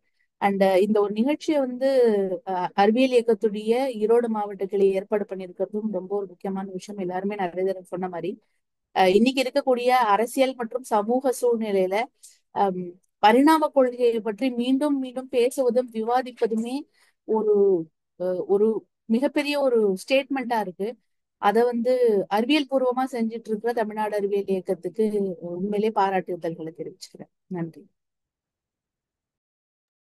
Thank you Narayan, thank you. So I think நிறைய பேர் புதிய புதிய பெர்ஸ்பெக்டிவ்ல புதிய புதிய தகவல் ஆட் பண்றது வந்து நிகழ்ச்சி ரொம்ப அழகா இருக்குன்னு நினைக்கிறேன். ஸோ இதையொட்டி மற்ற நண்பர்களும் உங்களுடைய கருத்துக்களை பதிவு பண்ணலாம். நானும் ஒண்ணு சொல்லணும்னு நினைச்சேன், மறந்துட்டேன். சாரி, எனக்கு கை தெரியல. ஆஹ் டார்வின் இப்ப நாராயணி சொன்னாங்க இல்லையா, இந்த அப்சர்வேஷன் அப்படிங்கிறது வந்து அவங்க பயாலஜிஸ்ட்க்கு எவ்வளவு முக்கியம்னு அழகா சொன்னாங்க இல்லையா. அது நானும் யோசிச்சிருக்கேன். நானும் சொல்ல வந்த விஷயம் அதை மறந்துட்டு இருக்கேன். டார்வினோட காலத்துல வந்து பாத்தீங்க அப்படின்னு சொன்னா படங்கள் எடுக்கக்கூடிய ஃபெசிலிட்டி கூட கிடையாது, கேமரா கூட இருக்கு. அதனால பாத்தீங்க அப்படின்னு சொன்னா பெரும்பாலானதை அவர் கையில வரைஞ்சிருப்பார். அவரோட ஆரிஜினல் ஸ்பீசிஸ் புக்ல பார்த்தா நம்ம பார்க்க முடியும், நிறைய கையில வரைஞ்சிருப்பார். அப்ப அதுக்கு எவ்வளவு உழைப்பு தேவைப்பட்டிருக்கும். ஃபர்ஸ்ட் நம்ம மனசுல அந்த அந்த விலங்கினத்தோட ஸ்ட்ரக்சரை நம்ம உள்வாங்கி அதுக்கப்புறம் அதை வரைஞ்சு திருப்பி மெயின்லேண்ட்ல வந்து திருப்பி கம்பாரிசன்ஸ் பண்ணுவார். ஏன் வந்து இந்த தீவுல இருக்கக்கூடிய பறவைகளுக்கும் மெயின்லேண்ட்ல இருக்கக்கூடிய பறவைகளுக்கும் அந்த வித்தியாசம் இருக்குங்கிறத அவருடைய டிராயிங் வச்சுதான் அவர் வந்து இது எல்லாத்தையும் ரீகால் பண்ண முடியும். ஸோ அப்ப அதுக்கு எவ்வளவு உழைக்கணும் அப்படிங்கிறது வந்து வரைகிறவங்களுக்கு அதனுடைய கஷ்டம் தெரியும். ஸோ நாராயணன் சொன்னது ரொம்ப ரொம்ப முக்கியமான ஒரு பாயிண்ட். இன்னைக்கு இருக்கக்கூடிய ஃபெசிலிட்டில கூகுள்ல நம்ம எது போட்டாலும் நமக்கு கிடைக்கிற சூழல்ல நம்ம பண்ற ஆராய்ச்சிகளை விட ஒண்ணுமே இல்லாத காலகட்டத்துல வந்து டார்வின் சொன்ன விஷயங்கள் வந்து ரொம்ப ரொம்ப ரொம்ப பெரிய விஷயம். நான் எப்பவும் மாணவர்களுக்கு பாடம் எடுக்கும் பொழுது ஒரு விஷயம் சொல்லுவேன். லாமார்க் வந்து 5 பாலிசி சொல்லியிருப்பாரு. ஆனா 5மே பாத்தீங்கன்னு சொன்னா பொய் அப்படின்னு ரொம்ப தெளிவா நிரூபிக்க முடிஞ்சது. ஏன்னா அதுல அறிவியல் பின்புலம் எதுவும் இல்லை, எல்லாமே லாமார்க்கினுடைய ஊகங்கள் தான், அவருடைய அவதானிப்புகள் தான். ஆனா டார்வினுமே வந்து அதை அவதானிப்பா செய்யாம ஒரு மிக ஒரு உழைப்பை கொடுத்து நாராயணன் சொன்ன அந்த பாயிண்ட் அப்சர்வேஷன் அப்படிங்கறது ரொம்ப தெளிவா கொடுத்திருப்பாரு. அதனால இப்ப வரைக்கும் டார்வினை மறுக்க முடியல. நான் லாமார்க்கினுடைய காலத்திலயும் சரி, அதுக்கப்புறமா வந்து டார்வினுடைய காலத்திலயும் பெரிய அளவுல தொழில்நுட்பம் எதுவும் முன்னேறாத போதும் டார்வினால இன்னைக்கு நினைச்சு நிக்க முடியறதுக்கு காரணம் என்னன்னு சொன்னா நாராயணி சொன்னா அந்த அப்சர்வேஷன் அப்படிங்கிற விஷயம். இது குழந்தைங்களுக்கு பொதுவா ரொம்ப அதிகமா இருக்கும். பட் நம்மளுடைய கல்வி சூழல் ஆசிரியர்கள் எல்லாருமே சேர்ந்து கஷ்டப்பட்டு அதை எப்படியாவது அமைக்கிடுவோம். அதுதான் வந்து ஸ்கூல் போகாம இல்லைன்னு சொன்னா ஒரு பெரும்பாலான அறிவியல் அறிஞர்கள் பாத்தீங்கன்னா குழந்தை ஸ்கூல்ல வந்து ஒரு ரெபல் கிட்டா இருப்பாங்க. அதுக்கு காரணம் என்னன்னு சொன்னா இந்த அப்சர்வேஷன் அப்படிங்கக்கூடிய ஒரு குணாதிசயம் தான். அதையும் இந்த நேரத்துல பதிவு பண்ணணும்னு நினைச்சேன். நான் நினைவுபடுத்தின நாராயணிக்கு நன்றி.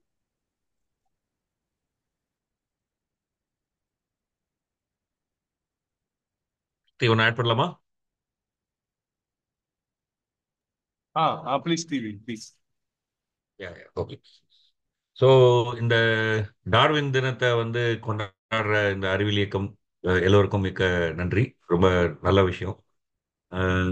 நன்மாறன் வந்து ரொம்ப இப்போ சமீப காலத்தில் தமிழில் மிக அழகாக அறிவியலை எழுதுறதுல ஒரு முக்கியமான ஒரு நபர். அவருடைய இந்த பேச்சு வந்து இன்னைக்கு வந்து ரொம்ப எளிமையாக பல ஆழமான கருத்துக்களை வந்து நான் முன்னாடி வச்சது. அவருக்கு என்னுடைய நன்றி, வணக்கம். இங்க ஒரு சின்ன செய்தி மட்டும் ஆட் பண்ணிக்கலாம்னு நினைக்கிறேன். ஏன்னா இந்த விவாதத்துல வந்து கேள்வி பதில் மட்டும் இல்லாம நம்ம பல விஷயங்களை சேர்த்து பேசுறோம் இல்லையா. ஸோ டார்வினுடைய முதல் பதிப்பு வந்ததும் அதை படிச்ச ஃபெட்ரிக் ஏங்கல்ஸ் அப்படின்னு சொல்ற ஒரு அந்த காலத்து தத்துவவாதி வந்து மகிழ்ச்சியில துள்ளி குதிச்சார். அவரே கடிதம் எழுதியிருக்காரு கால் மார்க்ஸ்க்கு. ஏன்னா அது வரைக்கும் பல விஷயங்கள் எப்படி தெளிவு பெறுவது என்பதுல வந்து ஒரு குழப்பம் நீடிச்ச நிலைமையில டார்வினுடைய இந்த நூல், இந்த எவல்யூஷன் எக்ஸ்பிளைன் பண்ற அந்த நூல் வந்து ஒரு பெரிய தெளிவாக இருந்தது அப்படின்னு சொல்லி அவர் குறிப்பிடுறாரு. என்ன அப்படின்னு பார்த்தோம்னாக்க, இப்போ ஒரு உயிரி இருக்குன்னு வச்சுப்போமே. இப்போ வந்து ஒரு உயிரி எடுத்துக்காட்டா நம்ம வந்து ஒரு சிங்கம்னு வச்சுக்கலாம். சிங்கங்கிற உயிரி இருக்கு. அந்த சிங்கங்கிற உயிரி வந்து சிங்கமாவே இருந்ததுன்னா நிலைக்காது. காலப்போக்கில் அது மாற்றம் அடையணும் இல்லையா. அப்படித்தானே பரிணாம மாற்றம் அடைஞ்சிருக்கு. அப்போ வந்து சிங்கத்துக்கு பிறக்கிறது வந்து சிங்கம் அப்படின்னு சொன்னா, அடுத்த சிங்கத்துக்கு பிறக்கிறதும் சிங்கம்னு சொன்னா, இந்த மாதிரி சிங்கத்துக்கு சிங்கம் தான் பிறக்கும் அப்படிங்கிற மாதிரி நம்ம ஒரு கருத்தை வச்சுக்கிட்டா, ஒரு நீண்ட கால அளவு நோக்கில் புது உயிரி உருவாக முடியாது இல்லையா. ஸோ அப்போ வந்து ஒரு உயிரிக்குள்ள ஒரு 2 போக்குகள் இருக்கு. அது அதுவாகவே இருப்பதற்காக, அதாவது அந்த உயிரியாவே இருப்பதற்காக, சிங்கமாவே இருப்பதற்கான ஒரு முயற்சியும், சுற்றுப்புறத்திலிருந்து வரக்கூடிய தாக்கங்களை சமாளிப்பதற்காக மாற்றத்தையும் வந்து ஒரே சமயத்துல செய்யற ஒரு போக்கு இருக்கு. அதனுடைய விளைவுல தான் வந்து உங்களுக்கு புது விஷயங்கள் உருவாகுது அப்படிங்கிற ஒரு விஷயத்த வந்து அதுல வந்து அவங்க பேசுறாங்க. ஸோ ஐ திங்க் வந்து ஒரு தத்துவ உலகிலையும் இப்போ நீங்க பாத்தீங்கன்னா தத்துவத்துல வந்து பல விஷயங்கள் சொல்லுவாங்க. எதையுமே வந்து இஸ்ன்னு சொல்லக்கூடாது, பீயிங்னு சொல்லணும் அப்படின்னு. அதாவது என்ன அப்படின்னாக்க, ஒண்ணு வந்து ஒன்னாவே இருக்காது, அது வந்து மாறிட்டே இருக்கு. அந்த மாற்றத்துல ஏதோ ஒரு கணத்துல தான் நம்ம அதை பார்க்கிறோம். அந்த கணத்துக்கு முன்னாடி அது வேறவா இருந்தது, அந்த கணத்துக்கு அப்புறம் அது வேறவா போகுது. ஐ மீன் இமீடியட்டா இல்லைனாலும் நமக்கு வந்து நம்ம பார்வைக்கு அது தெரியலனாலும் கொஞ்ச நாள்ல அந்த மாற்றத்தை நம்ம பார்க்க போறோம் இல்லையா? அப்போ வந்து நம்ம ஒரு விஷயம் அப்படிதான் அப்படின்னு பார்க்க கூடாது. அது ஒரு மாற்றத்துல இருக்கு. அந்த கடந்த காலத்துல இருந்து இப்போல இருந்து நாளைக்கு அந்த மாற்றத்தினுடைய தொடர்ச்சியை நம்ம வந்து பார்க்கணும் அப்படின்னு ஒரு தத்துவத்துறையில ஒரு கருத்து இருக்கு. அதுக்கும் உண்மையிலேயே டார்வினுடைய இந்த ஆய்வு வந்து ஒரு பெரிய பங்கு செலுத்திருக்கு. அதுல வந்து ஒரு தெளிவு ஏற்படுத்துறதுல அது வந்து எப்படி நடக்குது, இல்லைன்னா இது வந்து ஒரு மிஸ்டிக்கலா புரிஞ்சுக்கலாம். அப்படி மிஸ்டிக்கலா இல்லாம ஒரு அஹ், இயல்பு சார்ந்த யதார்த்தம் சார்ந்து புரிந்து கொள்வதற்கு டார்வினுடைய தியரி வந்து பெரிய உதவி பண்ணியிருக்கு அப்படிங்கிறதையும் ஜஸ்ட் பதிவு செய்யலாம்னு விரும்புறேன். நன்றி. Thank you thank you sir. அடுத்து கோகுல வரதராஜன் சார், கோகுல நண்பர், விலங்கியல் துறை தலைவர் சார்.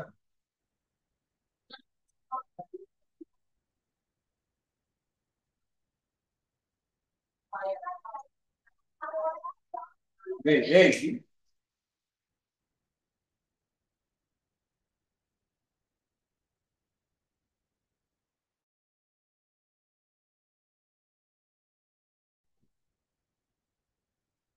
சார் கேக்குதுங்களா? சார் சார் கேக்குது கேக்குதுங்க சார், ப்ளீஸ். சார் ரொம்ப அருமையா இருந்தது. நான் இதான் ஃபர்ஸ்ட் டைம் வந்து அட்டன் பண்றேன். ரொம்ப பிடிச்சிருந்தது அந்த பேச்சு, எல்லாமே நல்லா இருந்தது. பட் கார்ல் மார்க்ஸோட வந்து டார்வினோட பழகும் பொழுது டார்வின் கொஞ்சம் ரிலாக்டண்டாவே இருந்திருக்கிறார்.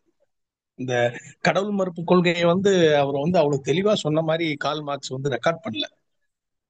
ஏன்னா அவருடைய புத்தகத்துக்கு வந்து ஒரு முகவரை எழுத கேட்கும்போது அவர் மறுத்துடுறாரு, என்னுடைய குடும்பம் வந்து அதை ஒத்துக்காது அப்படின்னு. ஹலோ,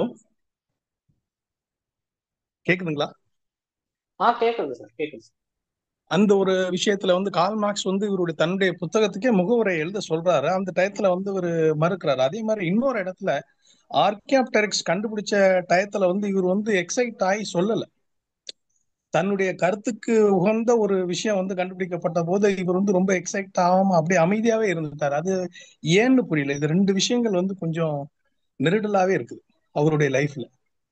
அது எதனாலும் தெரியல. யாராவது கொஞ்சம் விளக்க முடியுமா இந்த விஷயத்தை? ஏன்னா அவருடைய ஆர்கியாப்டர்ஸ் கண்டுபிடிச்ச உடனேயே வந்து அவருடைய இதுக்கு சப்போர்ட்டிவா தான் அவர் வந்து அதிகமா பேசியிருக்கணும் அந்த டயத்துல. ஆனா அது பேசல. அப்ப இதுக்கு கொஞ்சம் விளக்கம் யாராவது கொடுக்க முடியுமா? ஓகே ஓகே சார், இந்த ஆர்கியப்ட்ரிக்ஸ் தகவல் புதுசா இருக்கு. I think Nirmal Raja. Sorry, இந்த லாஸ்ட் பார்ட் நான் கொஞ்சம் பிரேக் ஆயிடுச்சு. கொஞ்சம் ரிப்பீட் பண்ண முடியுமா? இல்ல இல்ல ஆர்கியாப்டரிக்ஸ் அவர் பீரியட்ல கண்டுபிடிக்கிற அதாவது 2-3 இயர்ஸ்க்கு அப்புறமா தான் கண்டுபிடிக்கிறாங்க.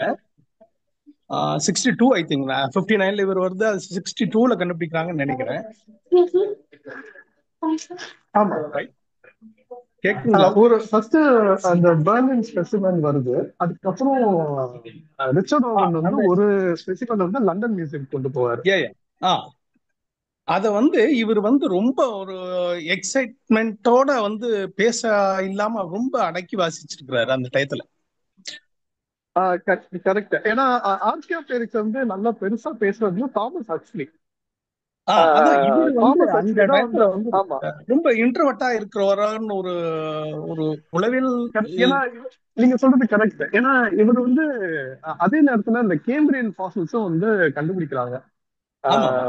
அதையும் அந்த கேம்பிரியன் எக்ஸ்ப்ளோஷனையும் வந்து எனக்கு பிடிக்காதுங்கிற மாதிரி, அதாவது அது வந்து ஒரு அவர்ஷனோட தான் அவர் பார்த்தாரு. ஒருவேளை சொல்லுங்க சார். ஐயோ சாரி சார், நீங்க சொல்லுங்க. இல்ல ஒண்ணு இல்ல. இந்த விஷயம் இந்த ரெண்டு மிக அழகா கொண்டு போயிருக்க வேண்டிய நேரத்துல இந்த டயத்துல ஏன் சப்போர்ட்டா இவர் வந்து அதை வந்து எக்ஸ்பிரஸ் பண்ணாம விட்டார்? இந்த காலத்துல எல்லாம் வந்து உடனடியா தனக்கு சப்போர்ட்டா இருக்கணும்னா உடனே எல்லாம் கத்த ஆரம்பிச்சிருவோம். பட் அவர் வந்து ரொம்ப சமிசிவா அந்த டயத்துல எல்லாம் பிளே பண்ணிருக்கிறாரு. அதுதான் வந்து ஆச்சரியமா இருக்குது. அவ்வளவு பெரிய ஆள் வந்து இது வந்து ஆனியஸ் பாக்ஸ்ல ரண்டால் கேன்ஸ் என்ன சொல்றாரு அப்படின்னா, அந்த இடப்பட்ட நேரத்துலதான் அவரோட பொண்ணோட டெத் நடக்குது. ஆமா, சைக்கலாஜிக்கலா வந்து ஆமா, ரொம்ப டிஸ்டர்ப் ஆயிடுறாரு. ஆ அதுக்கப்புறம் தான் வந்து இவரு சர்ச்சுக்கு எல்லாம் போகாம ஆஹ், கொஞ்சம் ரிலாக்ஸண்டா வீட்லயே இருக்கிறாரு. எனக்கு தெரிஞ்ச இந்த நிலைய சொசைட்டியோட ரீடிங் கூட இவர் போகலன்னு நினைக்கிறேன். அதுவும் அந்த போகல. ஃபர்ஸ்ட் அதுக்கு போகல. அப்புறம் அதுக்கப்புறம் ஆக்ஸ்போர்ட் டிபேட் அப்போ கூட வந்து இவரு வீட்ல தான் இருந்தாரு. ஏன்னா அவர் சாரி ரிலையன்ஸ் சொசைட்டி அப்பதான் இவரோட பொண்ணோட டெத் நடக்குதுன்னு. ஆமா ஆமா. கார்ல் அந்த மார்க்ஸ் கூட ரொம்ப கான்டாக்ட்ல தான் இருந்திருக்கிறாரு. ஆனா வந்து அவருடைய புக்குக்கு வந்து எழுதும்போது ஸ்ட்ரெயிட்டாவே வந்து சொல்லிடுறாரு, என்னால வந்து இந்த இதுக்கு எழுத முடியாது, எங்க வீட்ல வந்து இதை அலோவ் பண்ண மாட்டாங்க, அவங்க எல்லாம் வந்து ரொம்ப மத நம்பிக்கை உடையவங்க, அது வந்து இது சம்மந்தம் இருக்காது அப்படின்னு சொல்லிடுறாரு கார்ல் மார்க்ஸ் கிட்டே. ஆமா, ஏன்னா எனக்கு தெரிஞ்சு ஒரு புக்கை டெடிகேட் பண்ண கேட்பாரு, உங்களுக்கு டெடிகேட் பண்ணலாமான்னு. இவர் அதை ரிஜெக்ட் பண்ணுவாருங்கிற மாதிரி படிச்சிருக்காரு. அது அது வந்து அந்த முகவரி எழுதுற மாதிரி சில இது சொல்லிடுறாரு. அந்த அவர் இதுல 2-3 ஸ்டேட்மெண்ட் வருது, எதுவும் உண்மைன்னு தெரியல. பட் ஸ்ட்ரெயிட்டாவே இவர் வந்து ஓகே, இது ஓகே, மிக அருமையாக இருந்தது. இது ரொம்ப நான் இழுத்துட்டு போயிருந்தேன். Thank you so much sir. கேக்குதுங்களா? Thank you sir, thank you sir. நண்பன் முதல் தடவை நான் உங்க ஃபேஸ்புக்ல தான் உங்களை நான் எல்லாருக்குமே எனக்கு எப்படின்னு தெரியல. நண்பரன் வந்து அந்த அவங்களுடைய புக்கை பார்த்து தான் நானே உள்ள நுழைஞ்சேன் இன்னைக்கு. தேங்க்யூ ஸோ மச் எல்லாருக்கும். Thank you sir, thank you sir. I think TVV இந்த பாயிண்ட் டிவிவி ஐ திங்க் சரி, அவரு இல்ல ஐ திங்க் டிவிவி இந்த பாயிண்ட் ஆட் பண்ணலாம்னு நினைக்கிறேன் சார். டிவி எதுலமா அந்த நெக்லெக்ஷன் அவர் வந்து அந்த கார்ல் மார்க்ஸுடைய அந்த இதை வந்து நெக்லெக்ட் பண்றாருல, அந்த பாயிண்ட் ஸ்ட்ராங்கா இன்னும் கொஞ்சம் ஆட் பண்ண முடியுமா? ஆக்சுவலா இன்னைக்கு நமக்கு வந்து டார்வின் எழுதின கடிதங்கள், அவர் ஓகே. கடிதங்கள் எழுதினதெல்லாம் வந்து அந்த காலத்துல வந்து பிரிட்டிஷ் காலத்துல வந்து பொதுவா இந்த மாதிரி ஆட்கள்லாம் ப்ரிசர்வ் பண்ணி வைப்பாங்க. அந்த லெட்டரை நான் படிக்கட்டுமா? படிங்க சார். ப்ளீஸ். ஃபர்ஸ்ட் வந்து கார்ல் மார்க்ஸோட ஃபர்ஸ்ட் வால்யூம்னுடைய 2வது எடிஷன் வந்து கேபிட்டல், அந்த புக்கினுடைய எடிஷன் வந்து டார்வின் லைப்ரரியில இருக்குன்னா டார்வின் வாங்கி வச்சதோ டார்வின் கொடுத்ததோ அது வந்து இருக்கு. ஓகே, அந்த 2வது எடிஷன், முதல் எடிஷன்ல 2வது எடிஷன் வந்த பிறகு 1 அக்டோபர் 1873 கென்ட் அந்த இடத்துல இருந்து லெட்டர் எழுதுறாரு டார்வின் கார்ல் மார்க்ஸ்க்கு. Dear sir, I thank you for the honor which you have done me by sending me your great work on capital. I heartily wish that I was more worthy to receive it by understanding more of the deep and important subject of political economy. Though our studies have been so different, I believe that we both earnestly desire the extension of knowledge and that this in the long run is sure to add to happiness of the mankind. I remain, dear sir, your faithfully Charles Darwin. அவ்வளவுதான். இதை வச்சு என்ன கதை வேணாலும் நீங்க ஓட்டிக்கலாம். Okay okay இதுதான் கதை. Okay okay letter sir. Coffee வேணா நான் வந்து போஸ்ட் பண்றேன். இல்ல சார், இது வந்து இப்ப நிறைய அந்த அவங்க டார்வின் ஒரு வெப்சைட் அவங்க வச்சிருக்காங்க, அந்த இதுலதான் இந்த மாதிரி டாக்குமெண்ட்ஸ் எல்லாம் வந்துட்டு இருக்கு. அதாவது இப்போ வந்து என்னன்னா, இப்போ ஐன்ஸ்டைனுடைய எல்லா எழுத்துக்களும், அதாவது சேகரிக்கப்பட்ட எல்லா எழுத்துக்களும், அதாவது கடிதம், அவரோட குறிப்பு, அது வந்து இஸ்ரேல்ல வந்து ஒரு யூனிவர்சிட்டி வந்து டிஜிட்டலா மெயின்டைன் பண்றாங்க. அதே மாதிரி வந்து டார்வினுடைய எல்லாத்தையுமே வந்து ஒரு டிஜிட்டல் இது மெயின்டைன் பண்றாங்க. ஸோ அந்த அந்த லெட்டர் ஒரிஜினல், அதனுடைய என்னன்னு சொல்றது, போட்டோ ஐ மீன் டிஜிட்டல் காப்பி பிளஸ் டிரான்ஸ்கிரைப் பண்ணது எல்லாமே இருக்காது. Okay okay sir, thank you so much sir. Super, thank you. Okay, அடுத்த கேள்விகள். Another point. எனக்கு ஒரு டவுட். ஐ திங்க் இந்த ஏர்கேப் ட்ரிக்ஸ் பத்தி ஒரு சின்ன ப்ரிஃபேஸ் கொடுங்களேன் நிர்மல் ராஜா. 1862ல அந்த ஏர்கேப் ட்ரிக்ஸ் கண்டுபிடிக்கப்பட்டது, அந்த கண்டெம்பரரி, அது எப்படி என்ன பண்ணுச்சு அப்படின்னு ப்ளீஸ். இல்ல, ஆர்கியோப்டெரிக்ஸ் வந்து ஆக்சுவலி ஹக்ஸ்லி வந்து டைனோசர்ஸ்க்கும் பேர்ட்ஸுக்குமான தொடர்பை வந்து இந்த ஆர்கியோப்டெரிக்ஸ்ல தான் கண்டுபிடிக்கிறாங்க. ஜெர்மனில வந்து ஒரு ஒரு ஒரு மைண்ட்ல வந்து ஆக்சிடென்டலா கிடைச்ச ஒரு ஒரு பேர்ட், அது வந்து ஒரு ஏர்லி டைனோசர், ஒரு தெரப்போட் ஒரு அனிமல் தான் அது.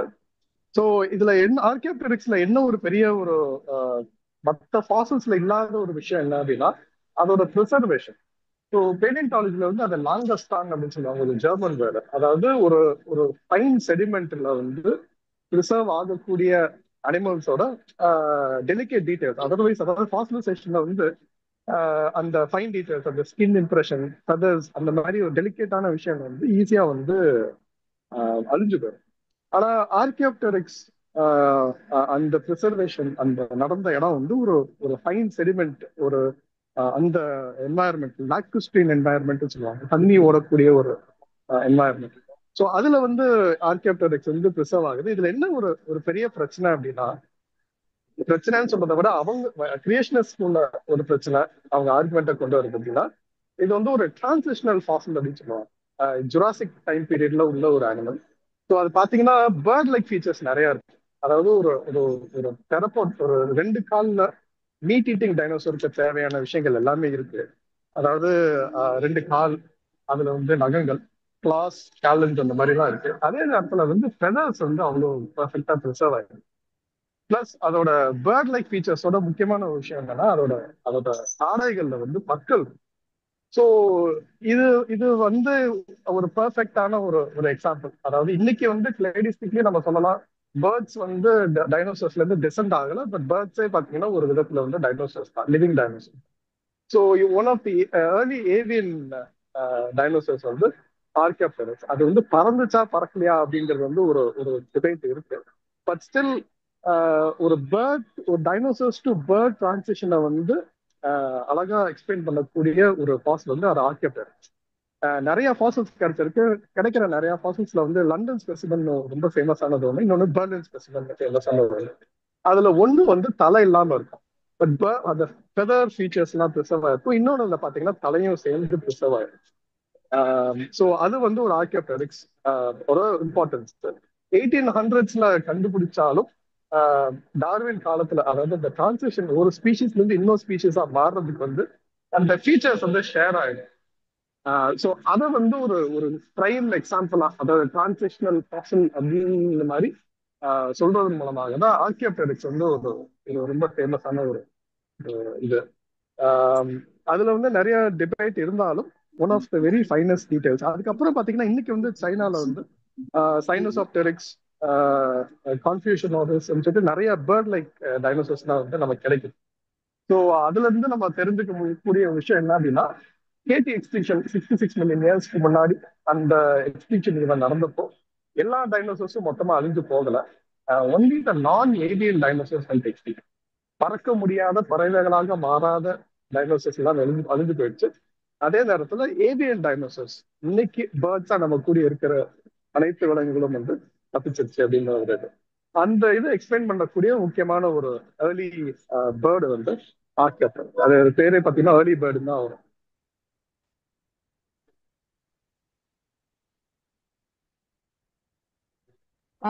நான் வந்து சாரி, இதுல ஒரு கேட்டுச்சா? சின்ன விஷயம் கேட்டுச்சு. Actually was very nice. நீங்க சொன்னதுல ஒரு சின்ன விஷயம் மட்டும் ஆட் பண்ண விரும்புறேன். எனக்கு வந்து இந்த மாதிரியான மிஸ்ஸிங் லிங்க் டிஸ்கவரிஸ், அதுவும் அந்த டைம்லயே நடந்த மிஸ்ஸிங் லிங்க் டிஸ்கவரிஸ் வந்து எனக்கு பொலிட்டிக்கலா ரொம்ப முக்கியமான விஷயமா தெரியுது.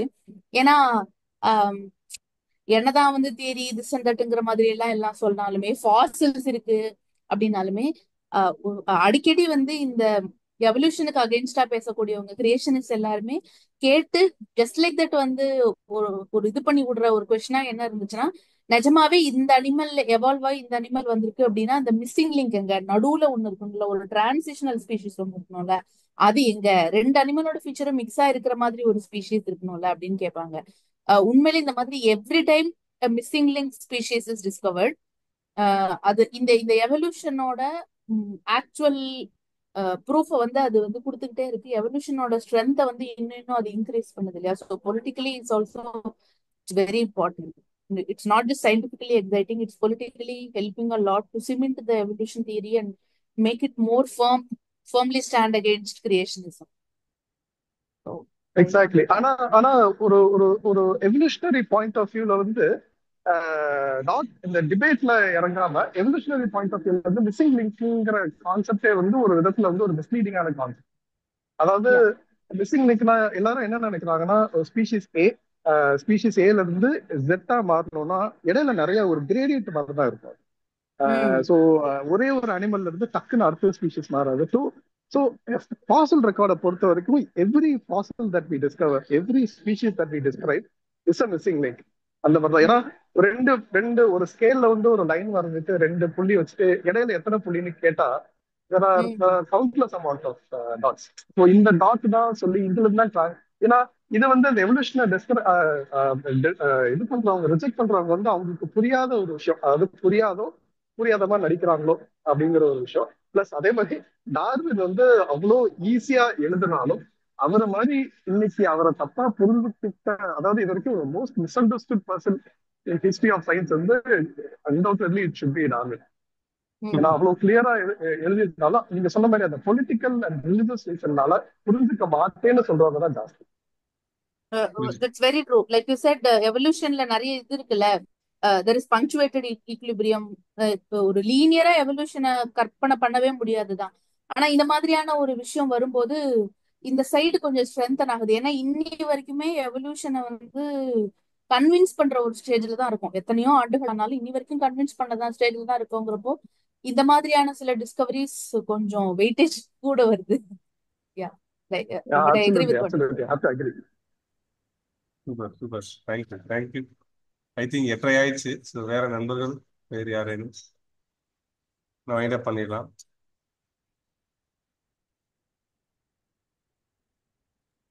இதுல கமெண்ட் செக்ஷன்ல அந்த காப்பி புக்ல மார்க்ஸ் எழுதி அமைச்ச காப்பியோட போட்டோ அமைச்சிருக்கேன். அதே மாதிரி ஒரு லிங்க் இதை பத்தி கிரிட்டிக்கலா எப்படி பார்த்தாங்க அப்படின்ற ஒரு லிங்க் அமைச்சிருக்கேன். இன்ட்ரெஸ்ட் இருக்கவும் பார்க்கலாம். Okay, thank you so much. I think Nanmaran வந்து அகைன் ஒரு பெரிய பண்டோரா பாக்ஸை வந்து ஓபன் பண்ணி விட்டுருக்காரு. ஸோ அதனால நிறைய ரொம்ப இன்ஃபர்மேட்டிவா புதுசா எனக்கு நிறைய கிடைச்சது. ஐ திங்க் எல்லாமே அதுக்கான எவிடன்ஸ் முதல் டிவிவி எல்லாத்துக்கும் எவிடன்ஸ் உடனே கொடுக்குறாரு. ஐ திங்க் நிர்மல் ராஜா கலந்துகிட்டு சொன்னதும் சரி, நாராயணி வந்து இது பண்ணதும் சரி, எல்லாருமே சேர்ந்து ஈவன் நம்ம டார்வினுக்கான ஒரு நல்ல ரொம்ப ஹானஸ்டான ஒரு ட்ரிபியூட்டா இந்த இந்த நிகழ்வு வந்து அமைஞ்சிருக்கு. ஸோ நிறைய புது ஆஸ்பெக்ட்ல யோசிக்கிறதுக்கான ஒரு இன்புட்டும் வந்து இந்த இந்த மீட்டிங்ல கிடைச்சிருக்கு. So I think so thank you every one. எல்லாரும் கலந்து கொண்டு இதை இன்னும் நல்லா என்ரிச் பண்ணி கொடுத்த அனைவருக்குமே வந்து நன்றி. Special thanks to Nanmaran. ஏன்னா கேட்ட உடனே அவர் ஒத்துக்கிட்டாரு. இந்த தலைப்பு தான் இந்த தலைப்புல நாம பிராடா கொண்டு போலாம் அப்படின்னு சொன்ன உடனே ஓகே தொடர் இதே பண்ணிடலாம் அப்படின்னு சொல்லி சொன்னாரு. ஸோ அதற்காக நிறைய மெனக்கடலோடு அந்த பாயிண்ட்ஸ் எல்லாம் முன் வச்சு இந்த ஆங்கிள் அடுத்தடுத்த விஷயங்கள் கொண்டு போறதுக்கான ஒரு நல்ல பிளாட்ஃபார்மாவும் அவருடைய உரை இருந்திருக்கு. So thank you Nanmaran. அந்த கலந்து கொண்டு சிறப்பித்த அனைவருக்கும் அறிவியல் இயக்கம் ஈரோடு மாவட்ட குழுவின் சார்பாக நெஞ்சார்ந்த நன்றிகளை தெரிவித்துக் கொள்கிறோம். Thank you so much. நன்றி ஜேக்கப். கலந்து கொண்ட அனைவருக்கும் நன்றி.